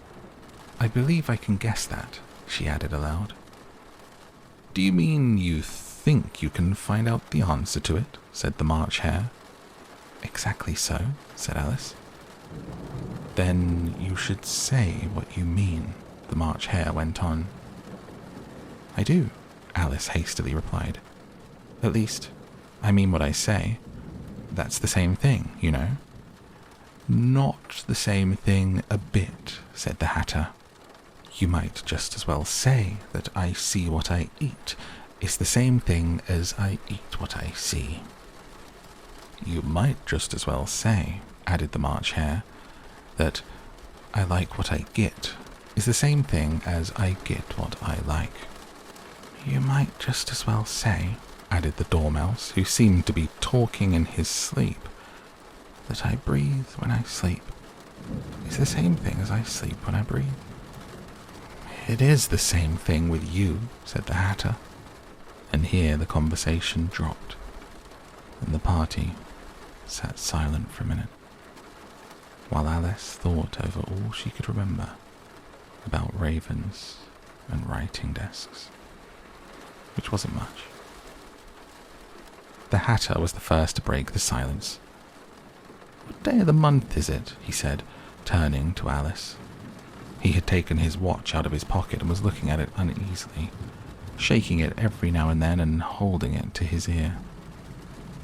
Alice considered a little and then said, "The 4th. 2 days wrong," sighed the Hatter. "I told you butter wouldn't suit the works," he added, looking angrily at the March Hare. "It was the best butter," the March Hare meekly replied. "Yes, but some crumbs must have got in as well," the Hatter grumbled. "You shouldn't have put it in with the bread knife."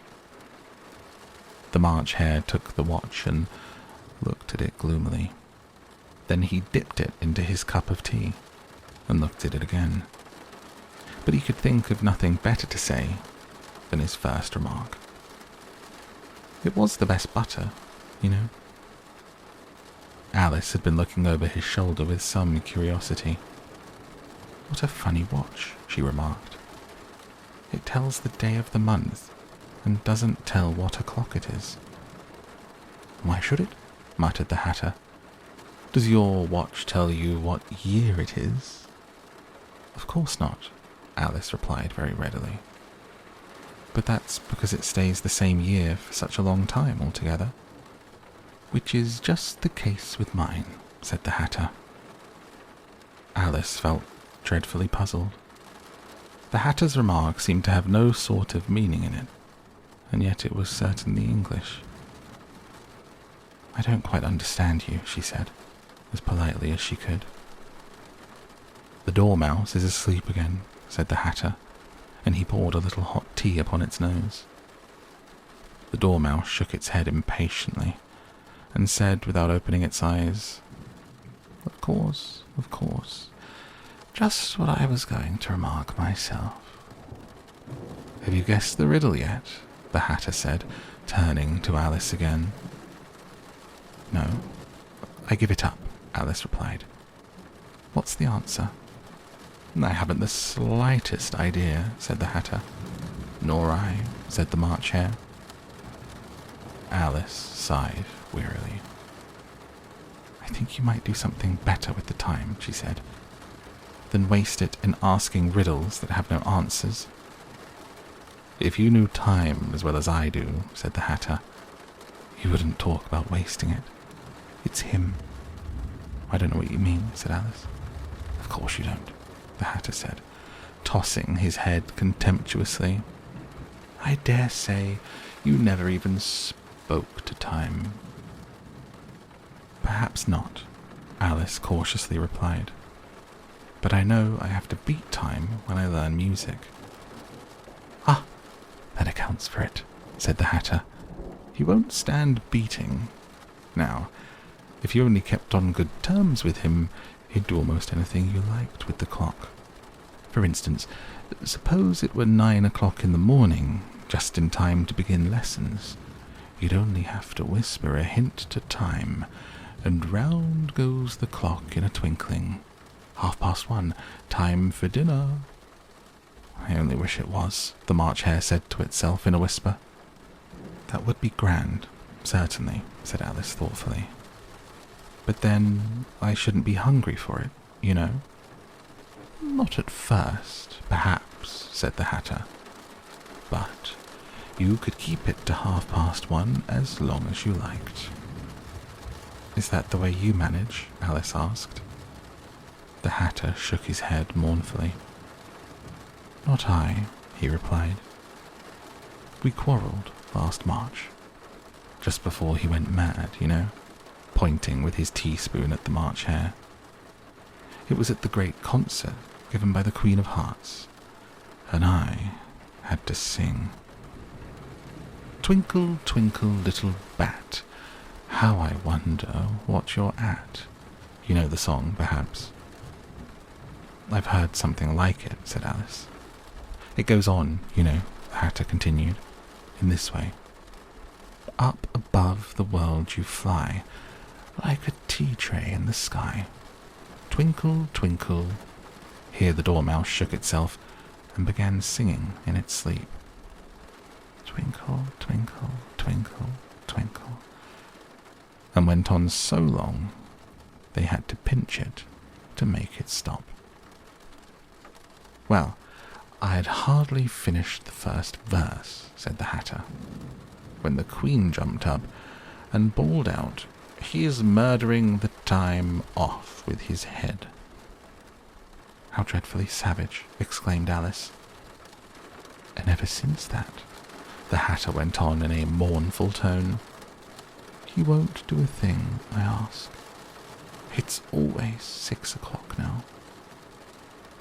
A bright idea came into Alice's head. Is that the reason so many things are put out here? She asked. Yes, that's it, said the Hatter with a sigh.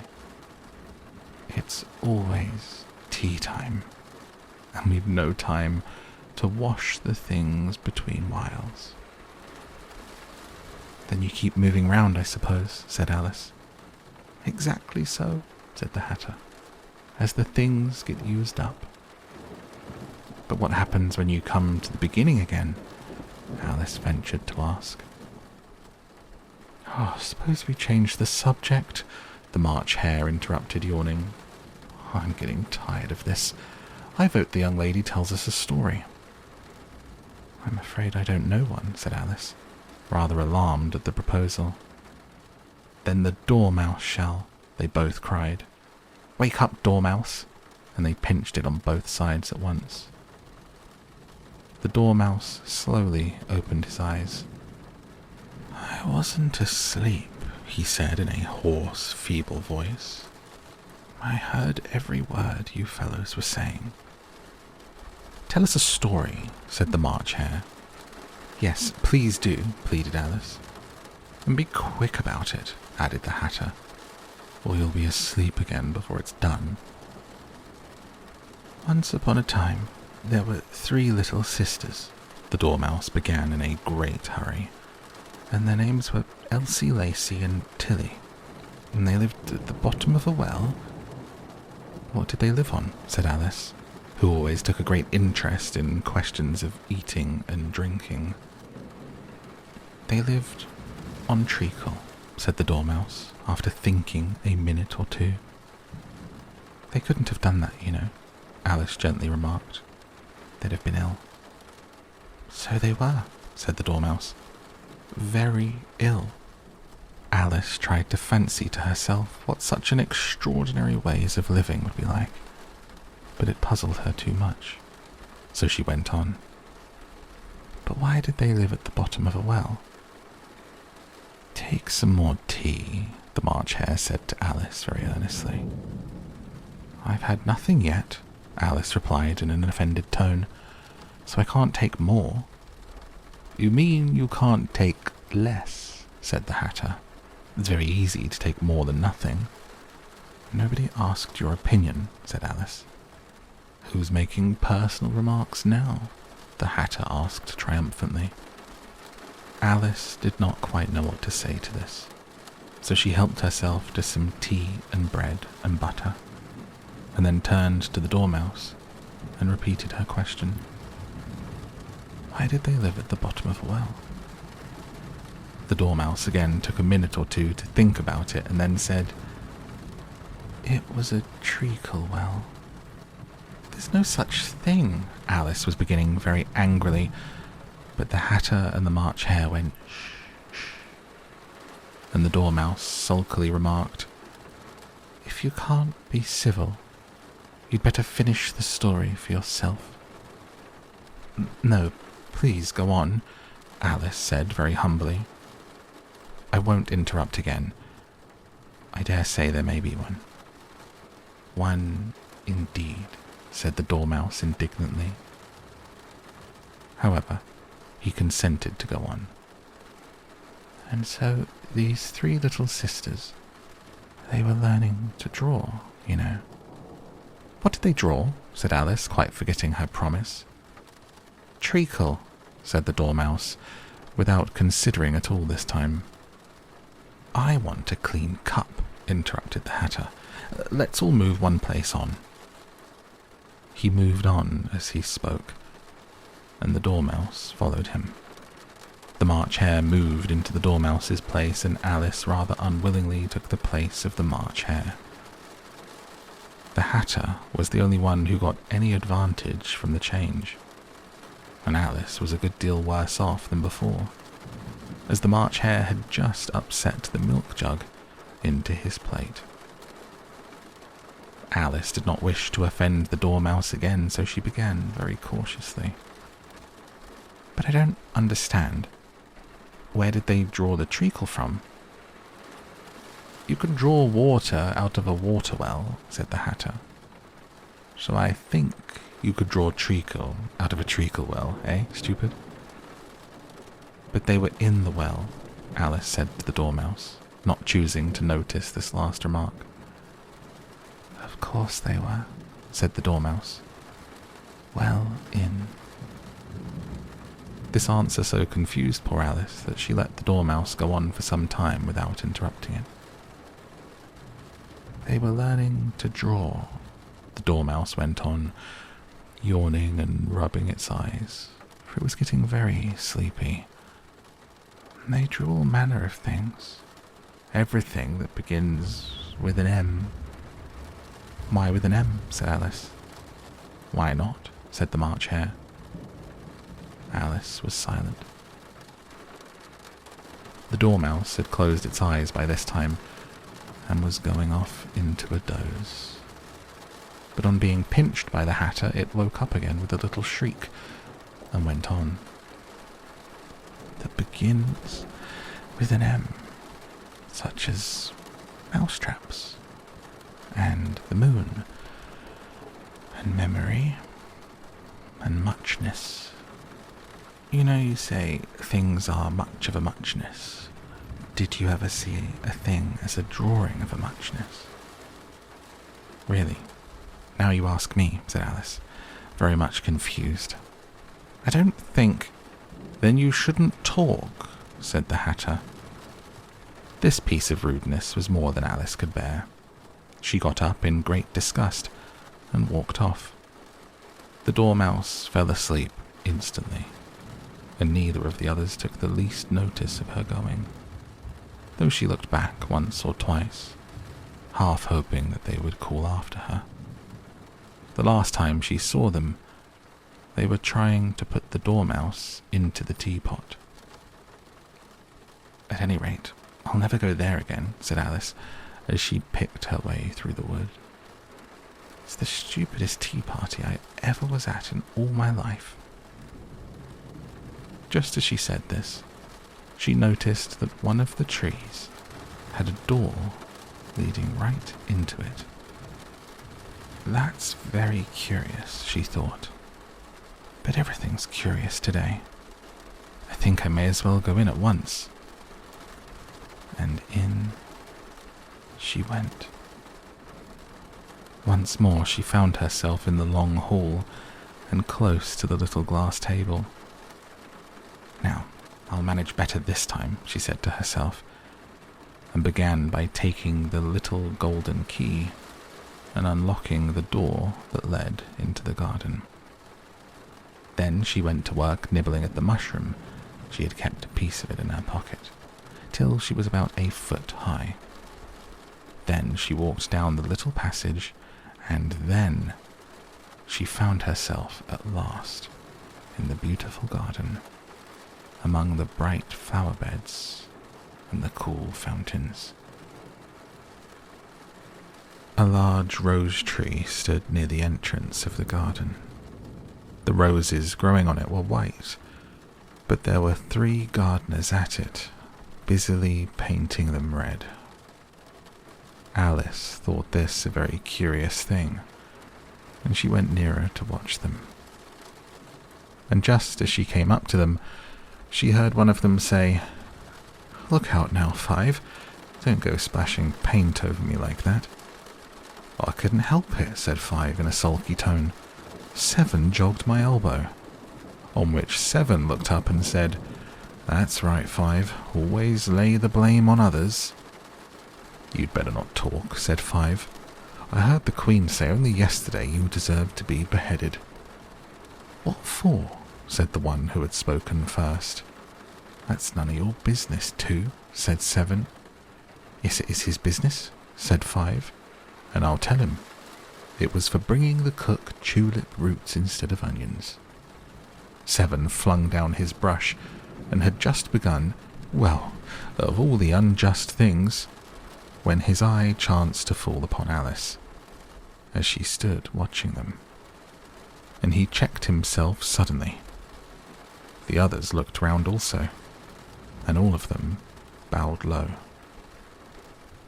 "Would you tell me," said Alice, a little timidly, "why you are painting those roses?" 5 and 7 said nothing, but looked at 2. 2 began in a low voice. "Why, the fact is, you see, miss, this here ought to have been a red rose tree, and we put a white one in by mistake.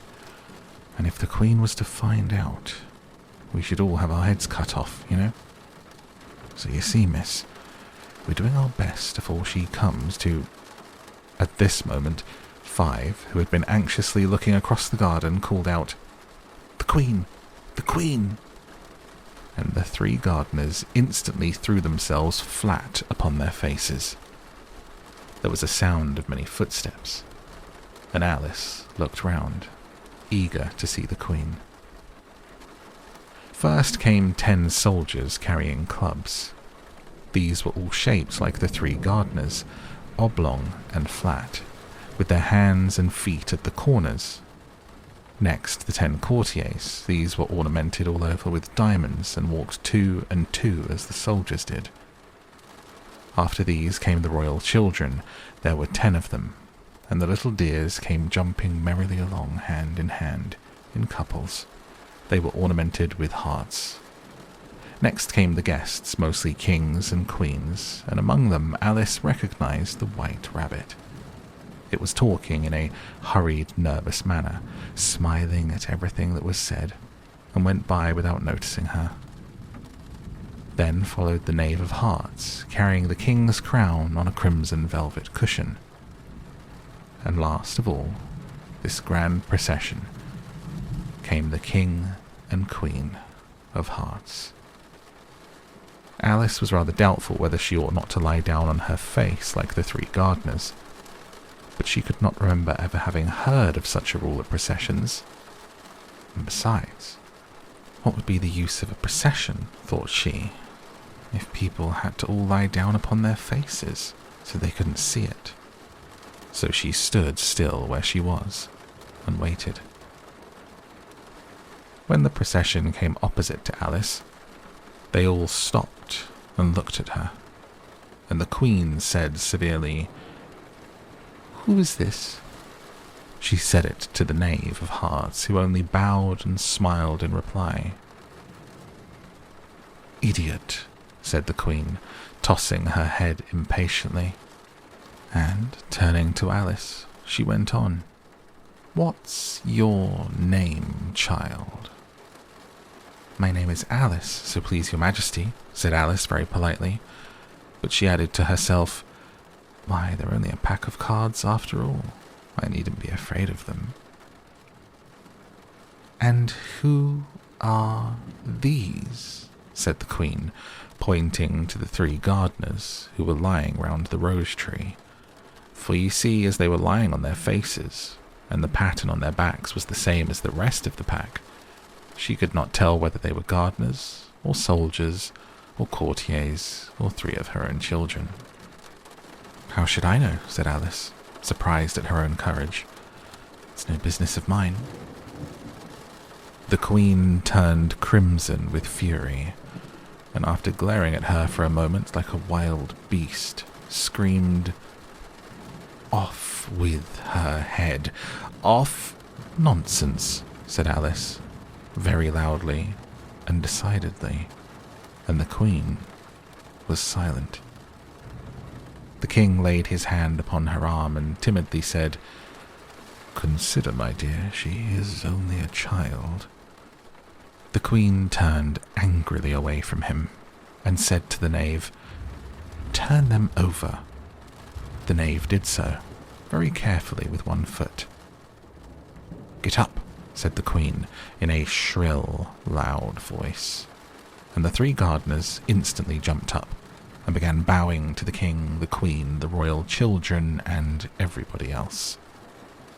"Leave off that," screamed the queen. "You make me giddy." And then, turning to the rose tree, she went on, "What have you been doing here?"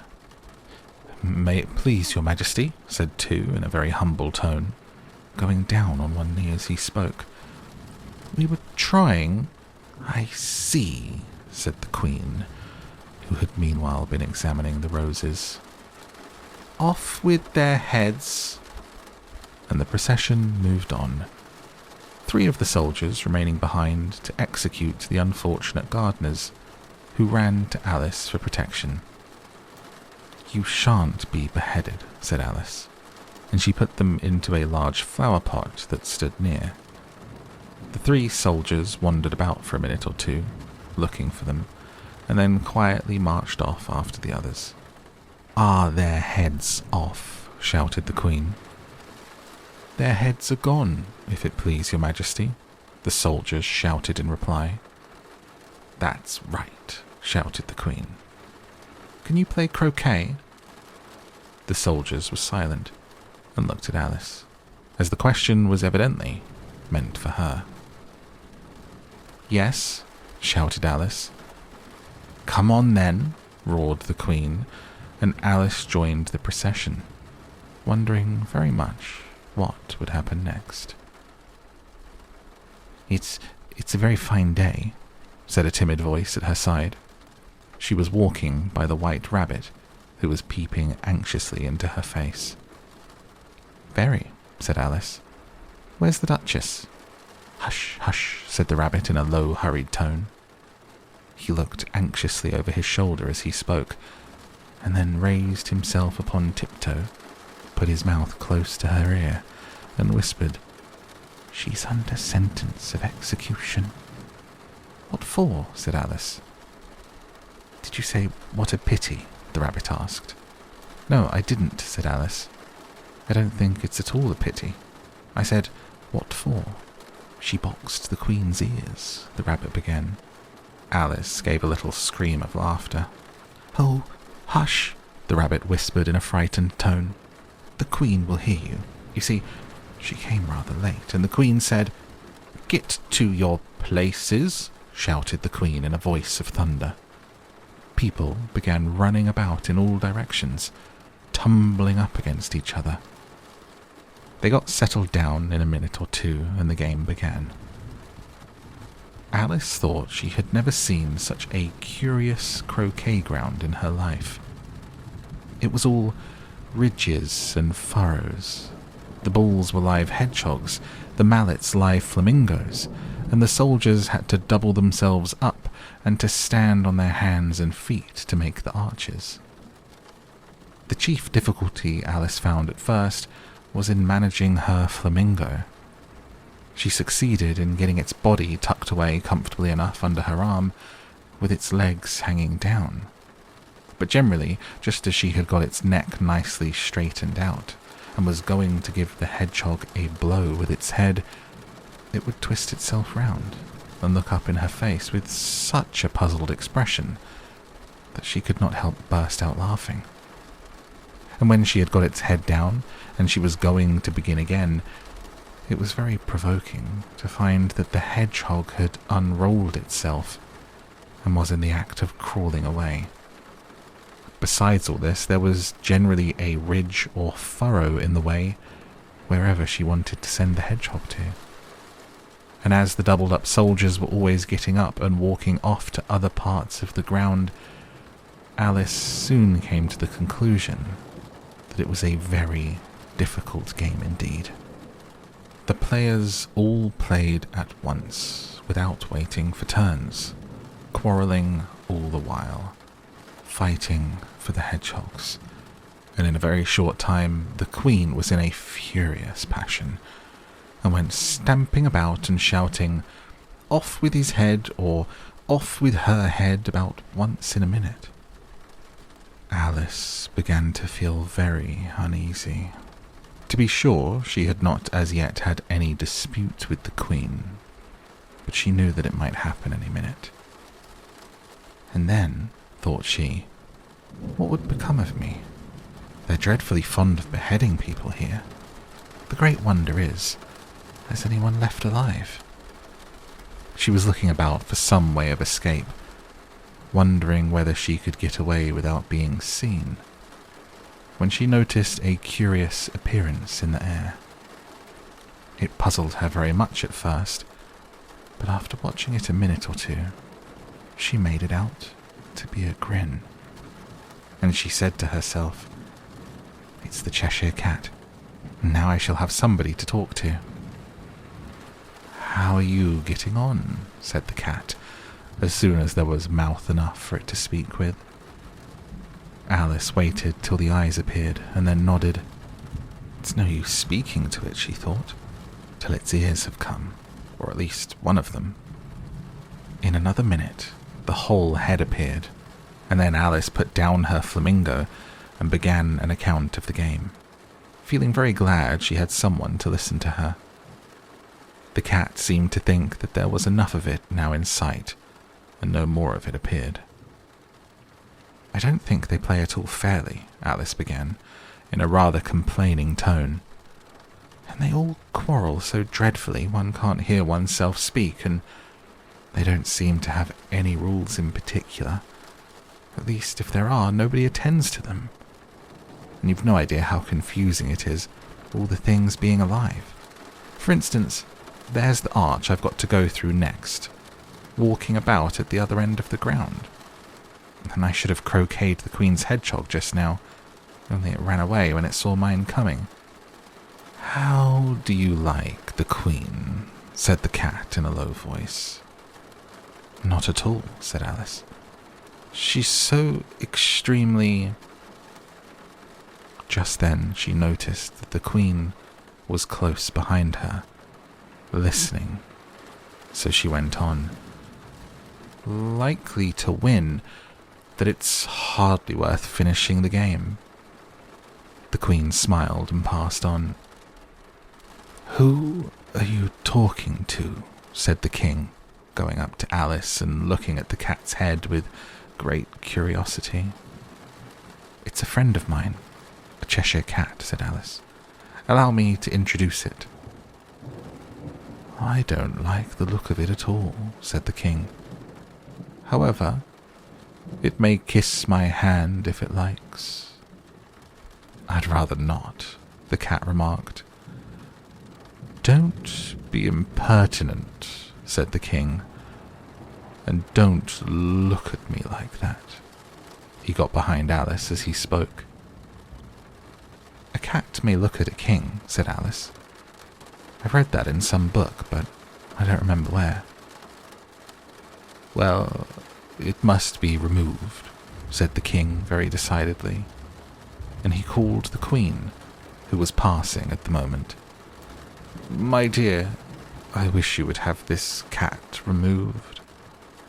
The Queen had only one way of settling all difficulties, great or small. "Off with his head," she said, without even looking round. "I'll fetch the executioner myself," said the King eagerly, and he hurried off. Alice thought she might as well go back and see how the game was going on, as she heard the Queen's voice in the distance, screaming with passion. She had already heard her sentence 3 of the players to be executed for having missed their turns, and she did not like the look of things at all. The game was in such a confusion, she never knew whether it was her turn or not. So she went in search of her hedgehog. The hedgehog was engaged in a fight with another hedgehog, which seemed to Alice an excellent opportunity for croqueting one of them with the other. The only difficulty was, her flamingo was gone across to the other side of the garden, where Alice could see it trying in a helpless sort of way to fly up into a tree. By the time she had caught the flamingo and brought it back, the fight was over, and both the hedgehogs were out of sight. But it doesn't matter much, thought Alice, as all the arches are gone from this side of the ground. So she tucked it away under her arm, that it might not escape again, and went back for a little more conversation with her friend. When she got back to the Cheshire Cat, she was surprised to find quite a large crowd collected around it. There was a dispute going on between the executioner, the king, and the queen, who were all talking at once, while all the rest were quite silent and looked very uncomfortable. The moment Alice appeared, she was appealed to by all three to settle the question, and they repeated their arguments to her, though as they all spoke at once, she found it very hard indeed to make out exactly what they said. The executioner's argument was you couldn't cut off a head unless there was a body to cut it off from, that he had never had to do such a thing before, and he wasn't going to begin at his time of life. The king's argument was that anything that had a head could be beheaded, and that you weren't to talk nonsense. The queen's argument was that if something wasn't done about it in less than no time, she'd have everybody executed all round. It was this last remark that had made the whole party look so grave and anxious. Alice could think of nothing else to say but, "It belongs to the Duchess. You'd better ask her about it." "She's in prison," the Queen said to the executioner. "Fetch her here." And the executioner went off like an arrow. The cat's head began fading away the moment he was gone, and by the time he had come back with the Duchess, it had entirely disappeared. So the king and the executioner ran wildly up and down looking for it, while the rest of the party went back to the game. "You can't think how glad I am to see you again, you dear old thing," said the Duchess, as she tucked her arm affectionately into Alice's, and they walked off together. Alice was very glad to find her in such pleasant temper, and thought to herself that perhaps it was only the pepper that had made her so savage when they met in the kitchen. "When I'm a duchess," she said to herself, not in a very hopeful tone though, "I won't have any pepper in my kitchen at all. Soup does very well without. Maybe it's always pepper that makes people hot-tempered," she went on, very much pleased at having found out a new kind of rule. "And vinegar that makes them sour, and chamomile that makes them bitter, and barley sugar and such things that make children sweet-tempered. I only wish people knew that. Then they wouldn't be so stingy about it, you know." She had quite forgotten the Duchess by this time, and was a little startled when she heard her voice close to her ear. "You're thinking about something, my dear, and that makes you forget to talk. I can't tell you just now what the moral of that is, but I shall remember it in a bit." "Perhaps it hasn't one," Alice ventured to remark. "Tut, tut, child," said the Duchess. "Everything's got a moral, if only you can find it." And she squeezed herself up closer to Alice's side as she spoke. Alice did not much like keeping so close to her. First, because the Duchess was very ugly, and secondly, because she was exactly the right height to rest her chin upon Alice's shoulder, and it was an uncomfortably sharp chin. However, she did not like to be rude, so she bore it as well as she could. "The game's going on rather better now," she said, by way of keeping up the conversation a little, 'Tis so, said the Duchess, and the moral of that is, oh, 'tis love that makes the world go round.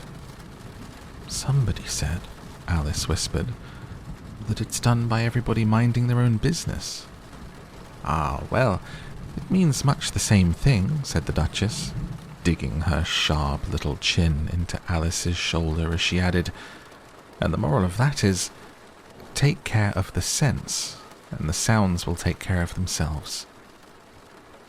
How fond she is of finding morals in things, Alice thought to herself. I dare say you're wondering why I don't put my arm round your waist, the Duchess said. The reason is, I'm doubtful about the temper of your flamingo. Shall I try the experiment? He might bite, Alice cautiously replied, not feeling at all anxious to have the experiment tried. Very true, said the Duchess. Flamingos and mustard both bite. And the moral of that is, birds of a feather flock together. Only mustard isn't a bird, Alice remarked. Right as usual, said the Duchess. What a clear way you have of putting things. It's a mineral, I think, said Alice. Of course it is, said the Duchess, who seemed ready to agree to everything that Alice said. There's a large mustard mine near here, and the moral of that is, the more there is of mine, the less there is of yours. Oh, I know, exclaimed Alice, who had not attended to this last remark. It's a vegetable. It doesn't look like one, but it is. I quite agree with you, said the Duchess. And the moral of that is, be what you would seem to be. Or if you'd like to put it more simply, never imagine yourself not to be otherwise than what it might appear to others that what you were or might have been was not otherwise than what you had been would you have appeared to them to be otherwise. I think I should understand that better, Alice said very politely, if I had written it down, but I can't quite follow it as you say it. That's nothing to what I could say if I chose, the Duchess replied in a pleased tone. Pray don't trouble yourself to say it any longer than that, said Alice. Oh, don't talk about trouble, said the Duchess. I make you a present of everything I've said as yet. A cheap sort of present, thought Alice. I'm glad they don't give birthday presents like that. But she did not venture to say it out loud. Thinking again? The Duchess asked, with another dig of her sharp little chin. I've a right to think, said Alice sharply, for she was beginning to feel a little worried. Just as much right, said the Duchess, as pigs have to fly, and the But here, to Alice's great surprise, the Duchess's voice died away, even in the middle of her favourite word, moral, and the arm that was linked to hers began to tremble. Alice looked up, and there stood the Queen in front of them, her arms folded, frowning like a thunderstorm. A fine day, Your Majesty, the Duchess began in a low, weak voice. Now, I give you fair warning, shouted the Queen, stamping on the ground as she spoke. Either you or your head must be off, and that in about half no time. Take your choice. The Duchess took her choice, and was gone in a moment. Let's go on with the game, the Queen said to Alice, and Alice was too much frightened to say a word, but slowly followed her back to the croquet ground. The other guests had taken advantage of the Queen's absence, and were resting in the shade. However, the moment they saw her, they hurried back to the game, the Queen merely remarking that a moment's delay would cost them their lives.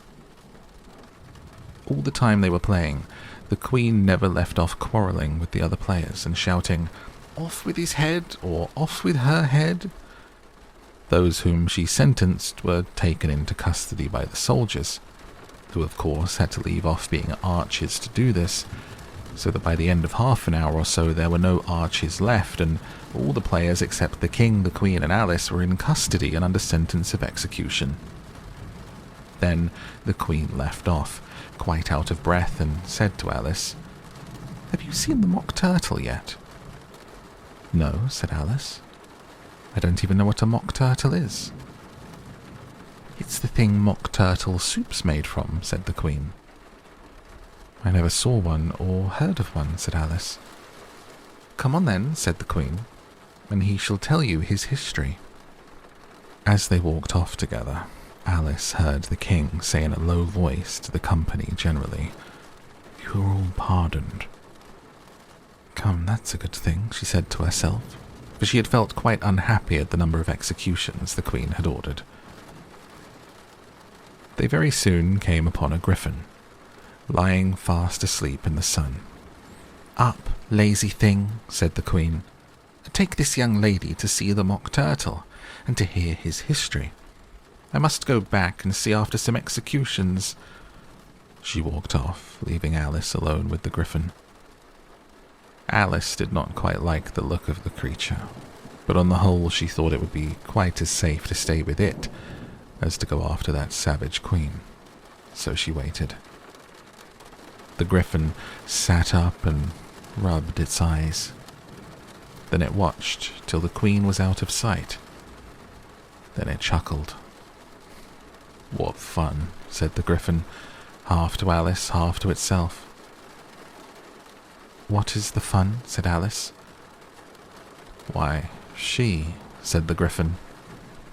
"It's all her fancy, that. They never executes nobody, you know. Come on." "Everybody says come on here," thought Alice, as she went slowly after it. "I never was so ordered about in all my life, never." They had not gone far before they saw the mock turtle in the distance, sitting sad and lonely on a little ledge of rock, and as they came nearer, Alice could hear him sighing as if his heart would break. She pitied him deeply. "What is his sorrow?" she asked the griffin, and the griffin answered, very nearly in the same words as before, "It's all his fancy, that. He hasn't got no sorrow, you know.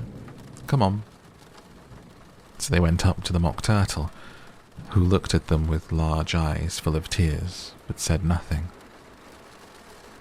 "This here young lady," said the griffin, "she wants for to know your history, she do." "I'll tell it to her," said the mock turtle in a deep, hollow tone. "Sit down, both of you, and don't speak a word till I've finished." So they sat down, and nobody spoke for some minutes. Alice thought to herself, "I don't see how he can ever finish if he doesn't begin." But she waited, patiently. "Once," said the mock turtle at last with a deep sigh, "I was a real turtle." These words were followed by a very long silence, broken only by an occasional exclamation from the griffin and the constant heavy sobbing of the mock turtle. Alice was very nearly getting up and saying, "Thank you, sir, for your interesting story," but she could not help thinking there must be more to come. So she sat still and said nothing. "When we were little," the mock turtle went on at last, more calmly, though still sobbing a little now and then, "we went to school in the sea. The master was an old turtle. We used to call him Tortoise." "Why did you call him Tortoise if he wasn't one?" Alice asked. "We called him Tortoise because he taught us," said the mock turtle angrily. "Really, you are very dull." "You ought to be ashamed of yourself for asking such a simple question," added the griffin, and they both sat silent and looked at poor Alice, who felt ready to sink into the earth. At last the griffin said to the mock turtle, "Drive on, old fellow, don't be all day about it." And he went on in these words, "Yes, we went to school in the sea, though you mayn't believe it."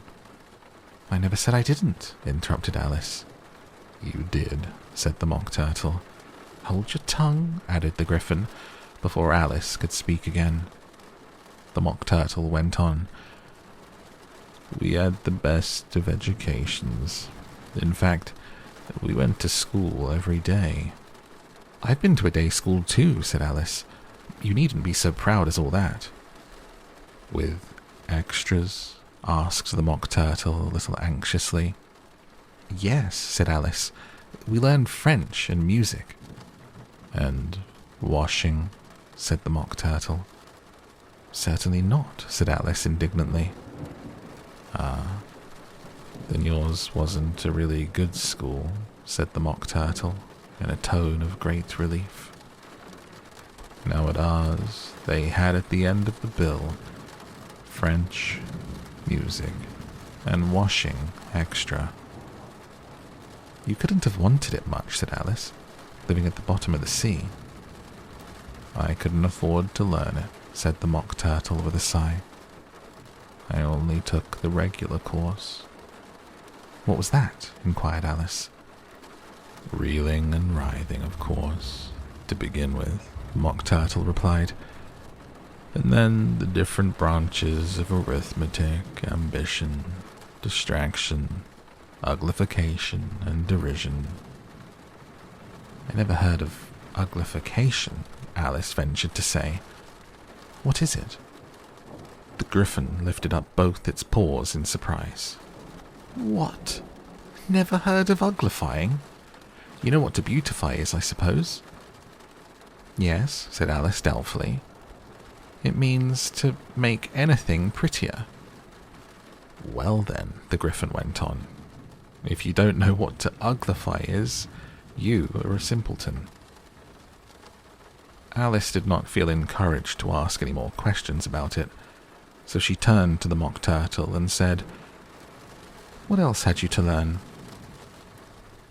Well, there was mystery, the Mock Turtle replied, counting off the subjects on his flappers. Mystery, ancient and modern, with seography. Then drawling. The drawling master was an old conger eel that used to come once a week. He taught us drawling, stretching, and fainting in coils. What was that like? Said Alice. Well, I can't show it to you myself, the Mock Turtle said. I'm too stiff, and the Griffin never learnt it. Hadn't time, said the Griffin. I went to the classics master, though. He was an old crab, he was.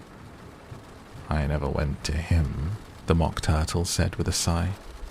He taught laughing and grief, they used to say. So he did, said the Griffin, sighing in his turn, and both creatures hid their faces in their paws. And how many hours a day did you do lessons? Said Alice, in a hurry to change the subject. 10 hours the first day, said the Mock Turtle. 9 the next, and so on. What a curious plan, exclaimed Alice. That's the reason they're called lessons, the Griffin remarked, because they lessen from day to day. This was quite a new idea to Alice, and she thought it over a little before she made her next remark. Then the 11th day must have been a holiday. Of course it was, said the Mock Turtle. And how did you manage on the 12th? Alice went on eagerly. That's enough about lessons, the Griffin interrupted in a very decided tone. Tell us something about the games now.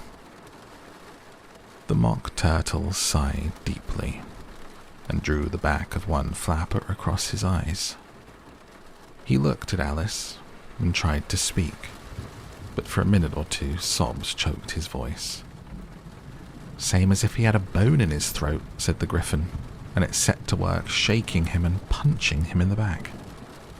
At last the Mock Turtle recovered his voice, and with tears running down his cheeks, he went on again. You may not have lived much under the sea. I haven't, said Alice. And perhaps you were never introduced to a lobster. Alice began to say, I once tasted, but checked herself hastily and said, No, never. So you can have no idea what a delightful thing a lobster quadrille is. No, indeed, said Alice. What sort of a dance is it? Why, said the Gryphon, you first form into a line along the seashore. 2 lines, cried the Mock Turtle.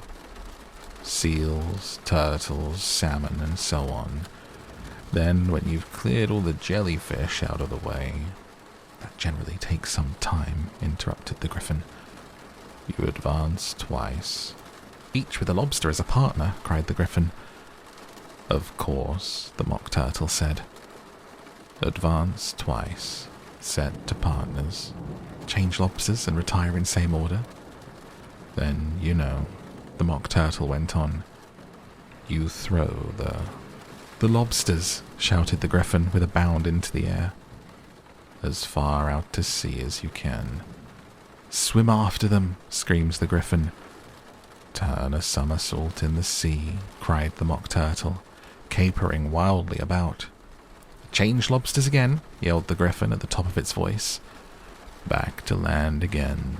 And that's all the first figure, said the Mock Turtle, suddenly dropping his voice. And the 2 creatures who had been jumping about like mad things all this time sat down again very sadly and quietly and looked at Alice. It must be a very pretty dance, said Alice timidly. Would you like to see a little of it? Said the Mock Turtle. Very much indeed, said Alice. Come, let's try the first figure, said the Mock Turtle to the Gryphon. We can do without lobsters. Which shall sing? Oh, you sing, said the Gryphon. Now I've forgotten the words. So they began solemnly dancing round and round Alice, every now and then treading on her toes when they passed too close and waving their forepaws to mark the time, while the Mock Turtle sang this very slowly and sadly. Will you walk a little faster, said a whiting to a snail.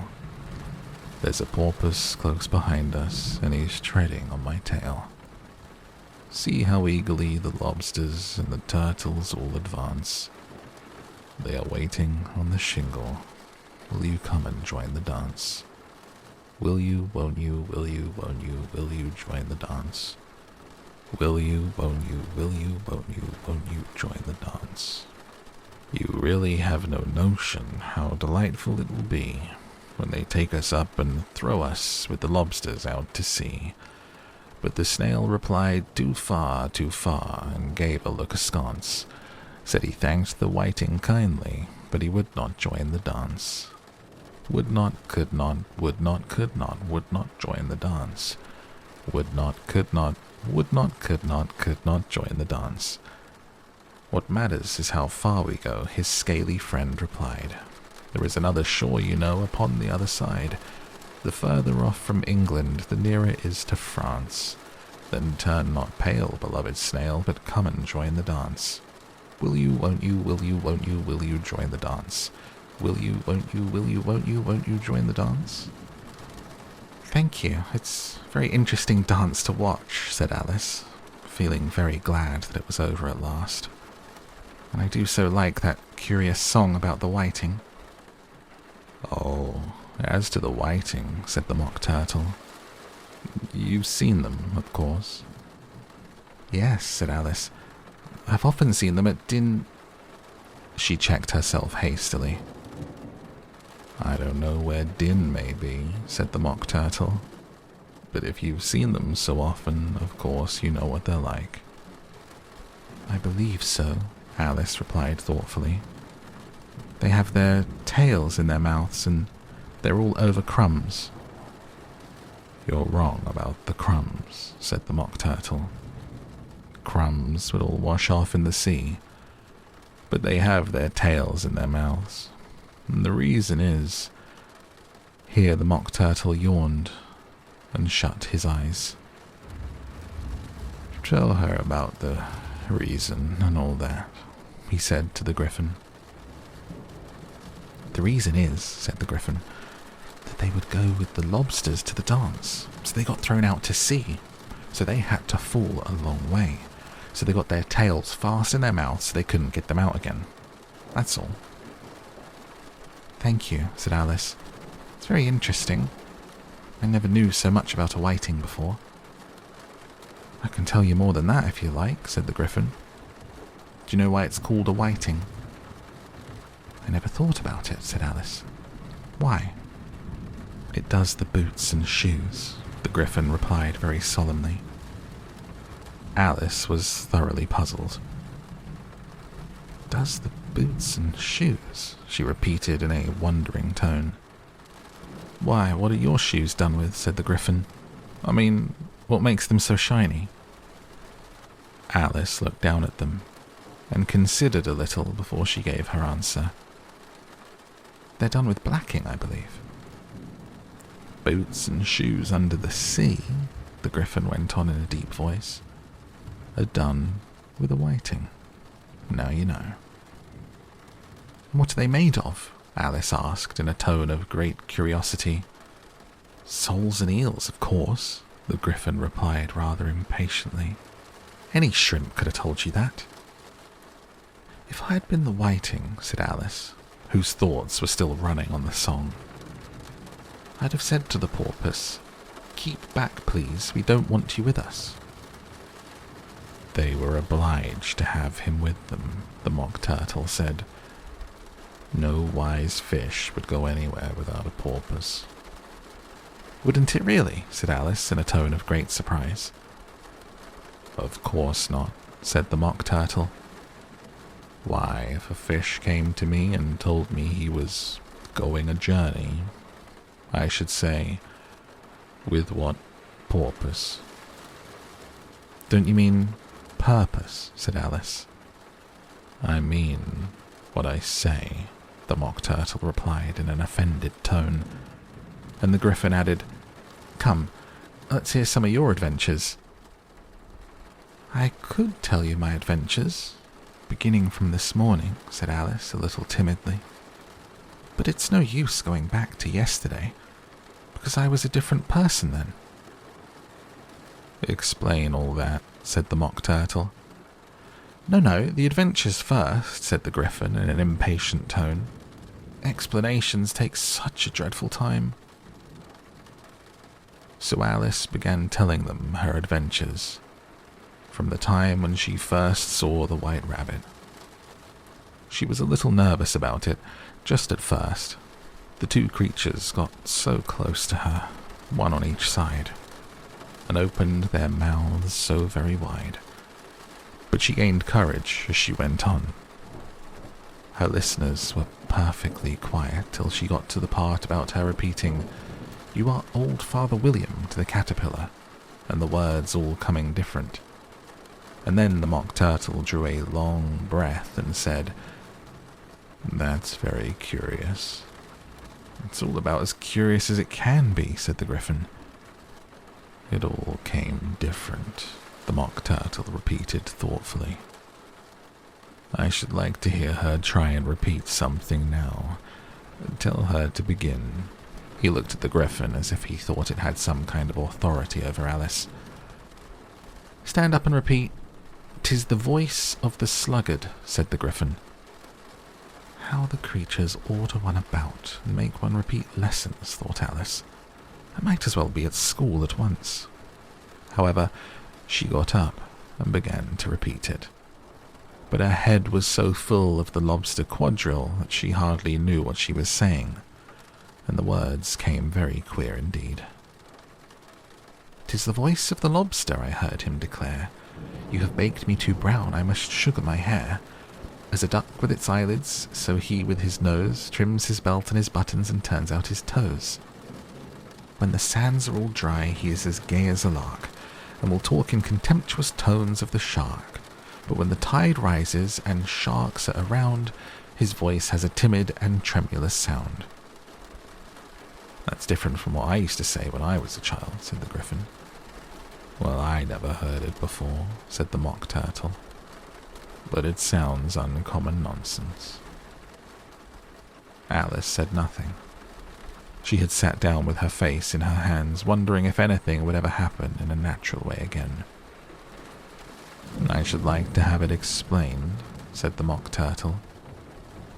She can't explain it, said the Griffin hastily. Go on with the next verse. But about his toes, the Mock Turtle persisted. How could he turn them out with his nose, you know? It's the first position in dancing, Alice said, but was dreadfully puzzled by the whole thing, and longed to change the subject. Go on with the next verse, the Griffin repeated impatiently. It begins, I passed by his garden. Alice did not dare to disobey, though she felt sure it would all come wrong, and she went on in a trembling voice. I passed by his garden and marked with one eye how the owl and the panther were sharing a pie. The panther took pie crust and gravy and meat, while the owl had the dish as its share of the treat. When the pie was all finished, the owl as a boon was kindly permitted to pocket the spoon, while the panther received knife and fork with a growl and concluded the banquet. What is the use of repeating all that stuff? The Mock Turtle interrupted.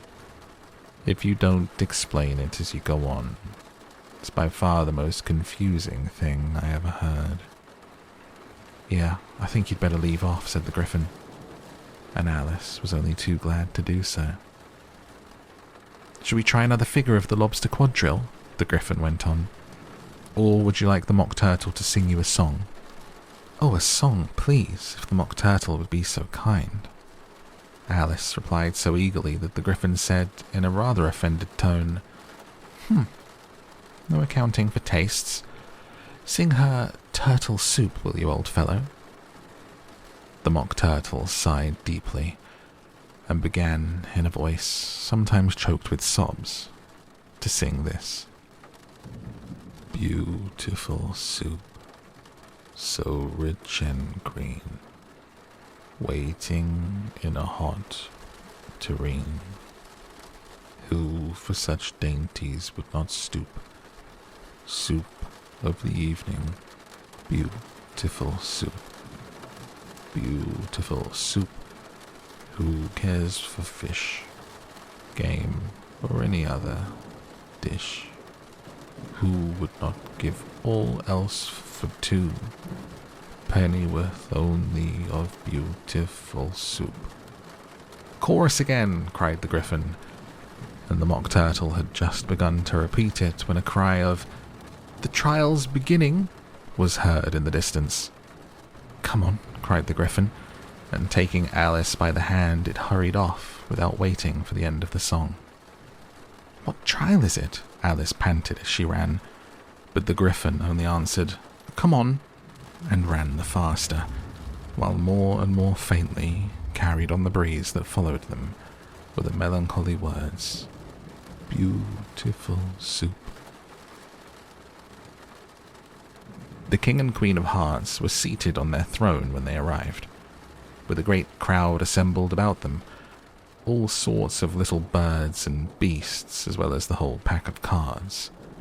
The knave was standing before them, in chains, with a soldier on each side to guard him, and near the king was the White Rabbit, with a trumpet in one hand and a scroll of parchment in the other.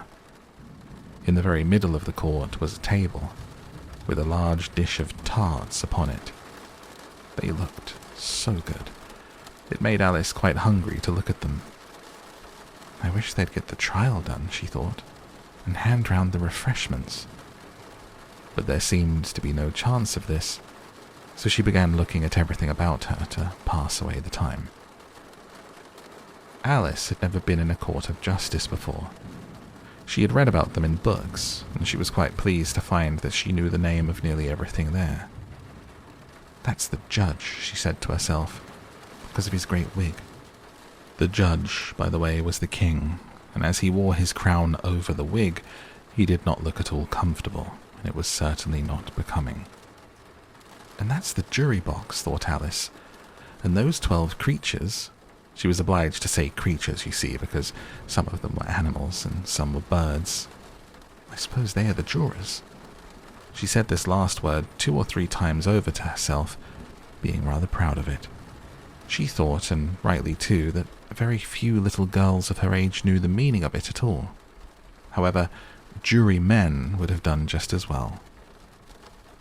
The 12 jurors were all writing very busily on slates. "What are they doing?" Alice whispered to the Griffin. "They can't have anything to put down yet, before the trial's begun." "They're putting down their names," the Griffin whispered in reply, "for fear they should forget them before the end of the trial." "Stupid things," Alice began in a loud, indignant voice, but she stopped hastily, for the White Rabbit cried out, "Silence in the court!" And the king put on his spectacles and looked anxiously round to make out who was talking.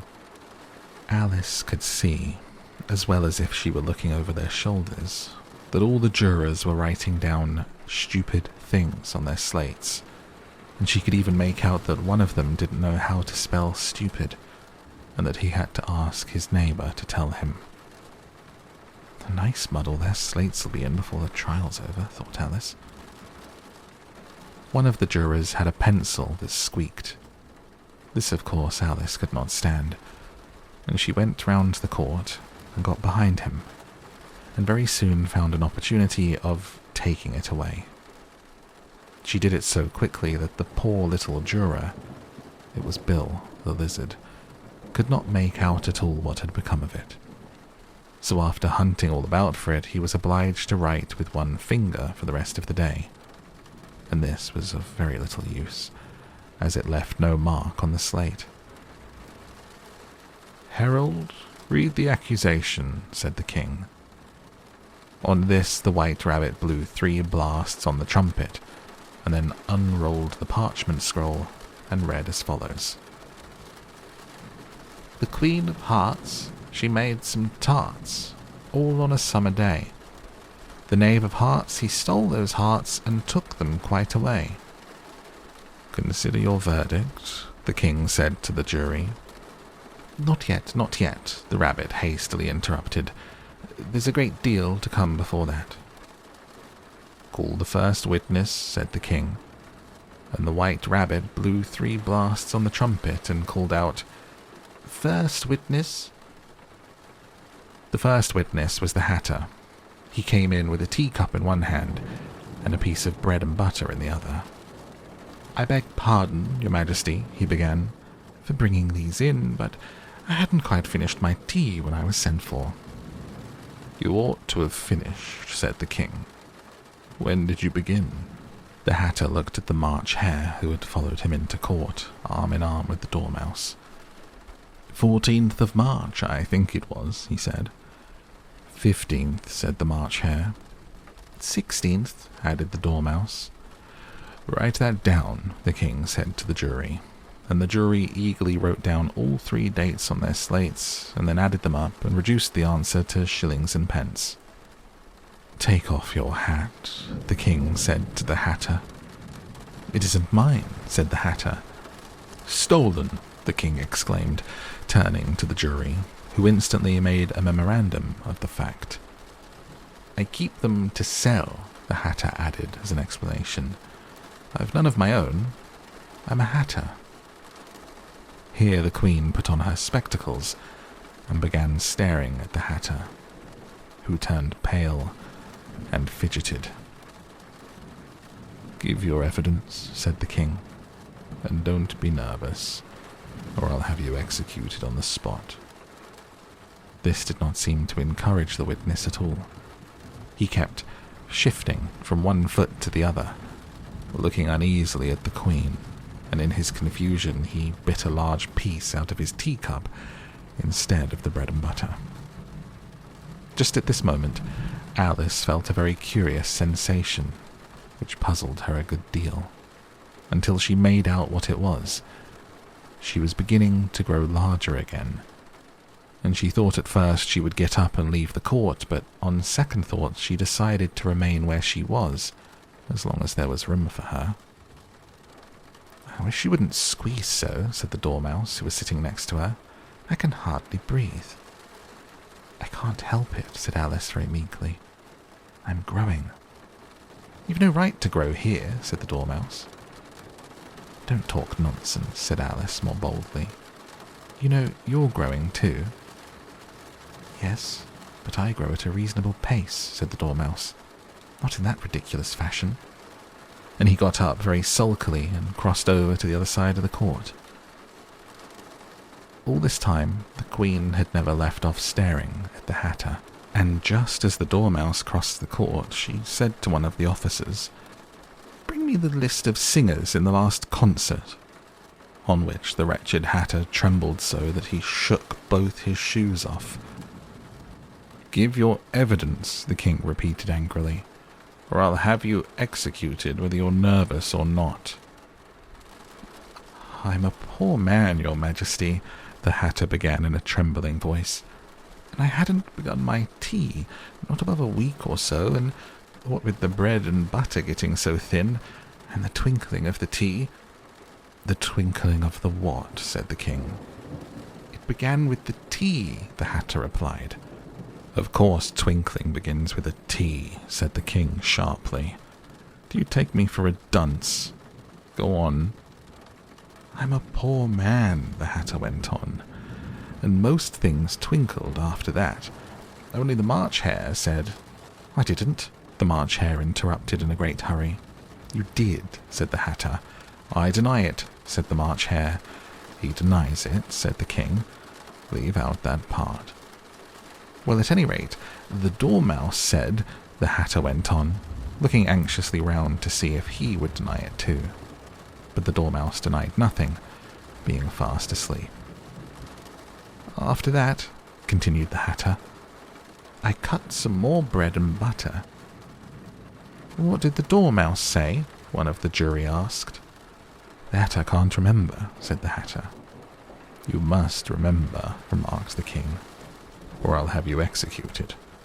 The miserable Hatter dropped his teacup and bread and butter, and went down on one knee. "I'm a poor man, Your Majesty," he began. "You're a very poor speaker," said the King. Here one of the guinea pigs cheered, and was immediately suppressed by the officers of the court. As that is rather a hard word, I will just explain to you how it's done. They had a large canvas bag which tied up at the mouth with strings. Into this they slipped the guinea pig head first and then sat on it. "I'm glad I've seen that done," thought Alice. "I've so often read in the newspapers at the end of trials there were some attempts at applause which were immediately suppressed by officers of the court, and I never understood what it means till now." "If that's all you know about it, you may stand down," continued the King. "I can't go no lower," said the Hatter. "I'm on the floor as it is." "Then you may sit down," the King replied. Here the other guinea pig cheered, and was suppressed. "Come, that finished the guinea pigs," thought Alice. "Now we shall get on better." "I'd rather finish my tea," said the Hatter, with an anxious look at the Queen, who was reading the list of singers. "You may go," said the King, and the Hatter hurriedly left the court without even waiting to put his shoes on. "And just take his head off outside," the Queen added to one of the officers, but the Hatter was out of sight before the officer could get to the door. "Call the next witness," said the King. The next witness was the Duchess's cook. She carried the pepper box in her hand, and Alice guessed who it was, even before she got into the court, by the way the people near the door began sneezing all at once. "Give your evidence," said the King. "Shan't," said the cook. The King looked anxiously at the White Rabbit, who said in a low voice, "Your Majesty must cross-examine the witness." "Well, if I must, I must," the King said, with a melancholy air. And after folding his arms and frowning at the cook till his eyes were nearly out of sight, he said, in a deep voice, "What are tarts made of?" "Pepper, mostly," said the cook. "Treacle," said a sleepy voice behind her. "Collar that dormouse," the Queen shrieked out. "Behead that dormouse. Turn that dormouse out of court. Suppress him. Pinch him. Off with his whiskers." For some minutes the whole court was in confusion. Getting the dormouse turned out, and by the time they had settled down again, the cook had disappeared. "Never mind," said the king, with an air of great relief. "Call the next witness," he added in an undertone to the queen. "Really, my dear, you must cross-examine the next witness. It quite makes my forehead ache." Alice watched the White Rabbit as he fumbled over the list, feeling very curious to see what the next witness would be like.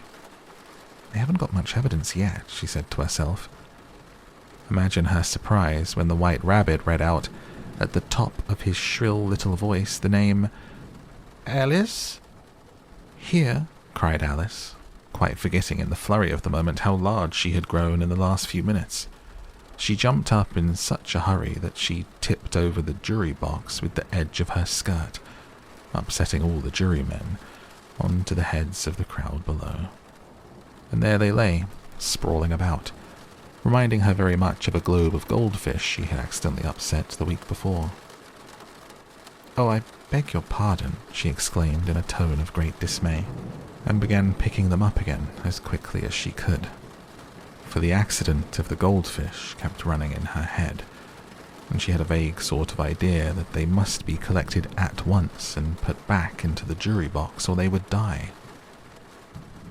"The trial cannot proceed," said the king in a very grave voice, "until all the jurymen are back in their proper places.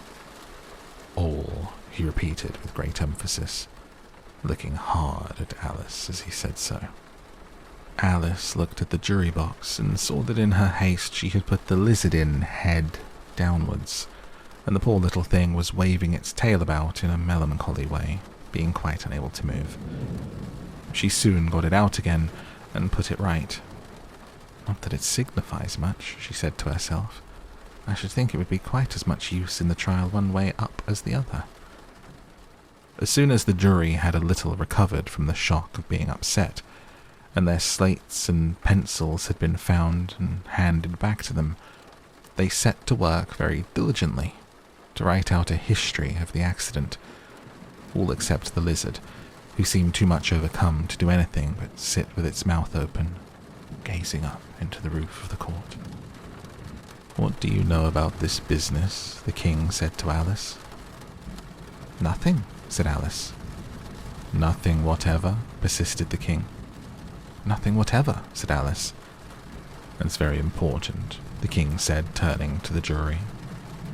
They were just beginning to write this down on their slates when the White Rabbit interrupted. "Unimportant, your majesty means, of course," he said in a very respectful tone, but frowning and making faces at him as he spoke.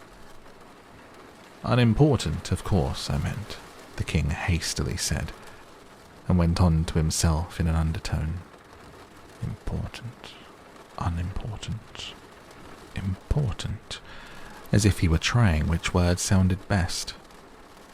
Some of the jury wrote it down important and some unimportant.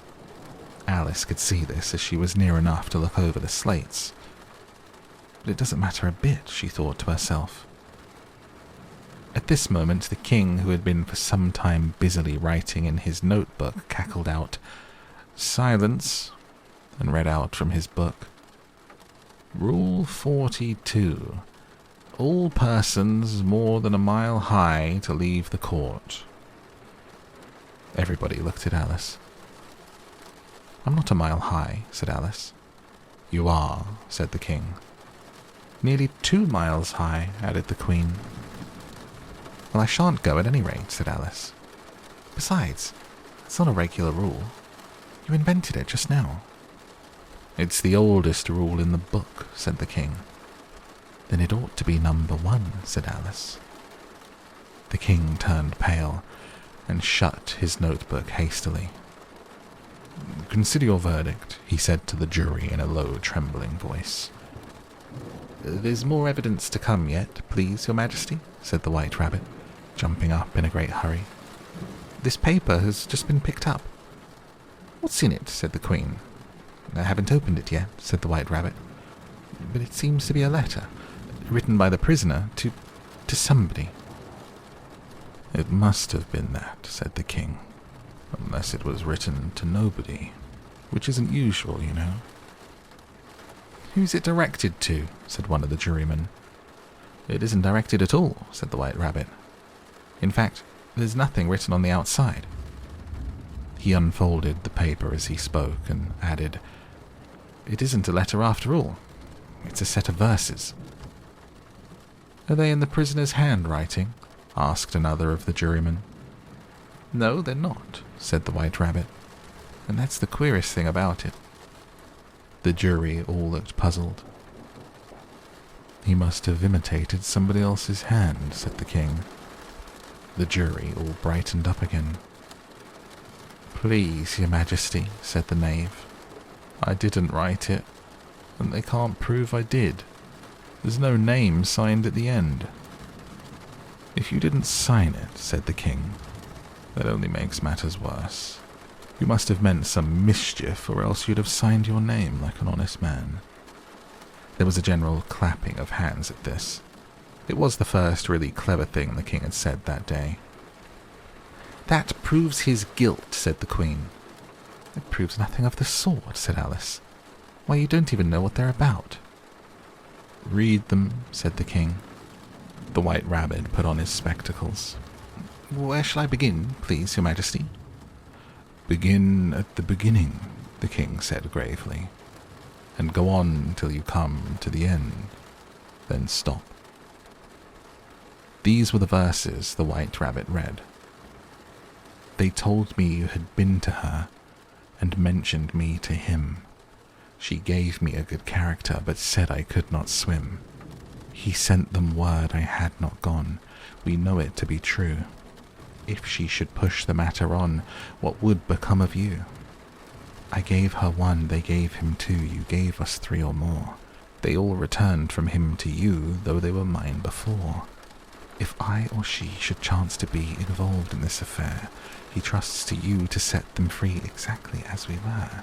My notion was that you had been before she had this fit, an obstacle that came between him, ourselves, and it. Don't let him know she liked them best, for this must ever be a secret kept from all the rest between yourself and me." "That's the most important piece of evidence we've heard yet," said the king, rubbing his hands. "So now let the jury—" "If any of them can explain it," said Alice. She had grown so large in the last few minutes that she wasn't a bit afraid of interrupting him. "I'll give him 6pence.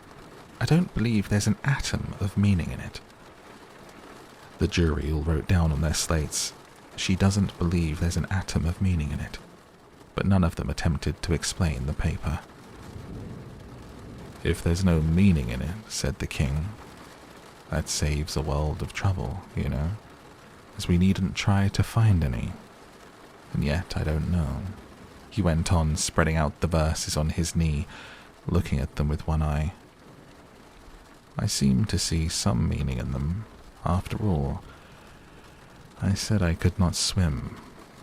You can't swim, can you?" he added, turning to the knave. The knave shook his head sadly. "Do I look like it?" he said, which he certainly did not, being made entirely of cardboard. "All right, so far," said the king, and he went on muttering about the verse to himself. "We know it to be true. That's the jury, of course. I gave her one, they gave him two. Why, that must be what he did with the tarts, you know." "But it goes on, they all returned from him to you," said Alice. "Why, there they are," said the king, triumphantly pointing to the tarts on the table. "Nothing can be clearer than that. Then again, before she had this fit—" "You never had fits, my dear, I think," he said to the Queen. "Never," said the Queen furiously, throwing an inkstand at the lizard as she spoke. The unfortunate little Bill had left off writing on his slate with one finger. He found it made no mark, but he now hastily began again, using the ink that was trickling down his face, so long as it lasted. "Then the words don't fit you," said the king, looking round the court with a smile. There was a dead silence. "It's a pun," the king added in an offended tone, and everybody laughed. "Let the jury consider their verdict," the king said for about the 20th time that day. "No, no," said the queen. "Sentence first, verdict afterwards." "Stuff and nonsense," said Alice loudly. "The idea of having a sentence first." "Hold your tongue," said the queen, turning purple. "I won't," said Alice. "Off with her head," the queen shouted at the top of her voice. Nobody moved. "Who cares for you?" said Alice. She had grown to her full size by this time. "You're nothing but a pack of cards." At this, the whole pack rose up into the air and came flying down upon her. She gave a little scream, half of fright, half of anger, and tried to beat them off, and found herself lying on the bank, with her head in the lap of her sister, who was gently brushing away some dead leaves that had fluttered down from the trees upon her face. "Wake up, Alice dear," said her sister. "Why, what a long sleep you've had." "Oh, I've had such a curious dream," said Alice, and she told her sister as well as she could remember them. All these strange adventures of hers that you had just been reading about. And when she had finished, her sister kissed her and said, "It was a very curious dream, dear, certainly. But now run into your tea, it's getting late." So Alice got up and ran off, thinking while she ran as well she might, what a wonderful dream it had been. But her sister sat still just as she left her, leaning her head on her hand, watching the setting sun and thinking of little Alice and all her wonderful adventures, till she too began dreaming after a fashion. And this was her dream. First, she dreamed of little Alice herself, and once again the tiny hands were clasped upon her knee, and the bright, eager eyes were looking up into hers. She could hear the very tones of her voice and see that queer little toss of her head to keep back the wandering hair that would always get into her eyes. And still, as she listened, or seemed to listen, the whole place around her became alive with the strange creatures of her little sister's dream. The long grass rustled at her feet as the white rabbit hurried by. The frightened mouse splashed his way through the neighboring pool. She could hear the rattle of the teacups as the March Hare and his friends shared their never-ending meal, and the shrill voice of the queen ordering off her unfortunate guests to execution. Once more, the pig baby was sneezing on the Duchess's knee, while plates and dishes crashed around it. Once more, the shriek of the griffin, the squeaking of the lizard's slate pencil, and the choking of the suppressed guinea pigs filled the air, mixed with the distant sobs of the miserable mock turtle. So she sat on, with closed eyes, and half believed herself in Wonderland, though she knew she had but to open them again, and all would change to dull reality. The grass would only be rustling in the wind, the pool rippling to the waving of the reeds. The rattling teacups would change to tinkling sheep bells, and the queen's shrill cries to the voice of the shepherd boy, and the sneeze of the baby, the shriek of the griffin, and all the other queer noises would change, she knew, to the confused clamour of the busy farmyard, while the lowing of the cattle in the distance would take the place of the mock turtle's heavy sobs. Lastly, she pictured to herself how this same little sister of hers would, in the aftertime, be herself a grown woman, and how she would keep, through all her riper years, the simple, and loving heart of her childhood, and how she would gather about her other little children and make their eyes bright and eager with many a strange tale, perhaps even with the dream of Wonderland of long ago, and how she would feel with all their simple sorrows and find a pleasure in all their simple joys, remembering her own child life and the happy summer days. The end. And that is where we close the book tonight on this episode of Down to Sleep, and on Alice in Wonderland, as that is the end of the book. It always feels good to finish a story with you, and I'm so glad to finish this one again. It was the very first book that I read on the podcast all the way back in episode 1 3 years ago, and more than 330 readings gone. But for now, thank you so much for joining me. I hope that you have a wonderful sleep. Until next time, thank you, and good night.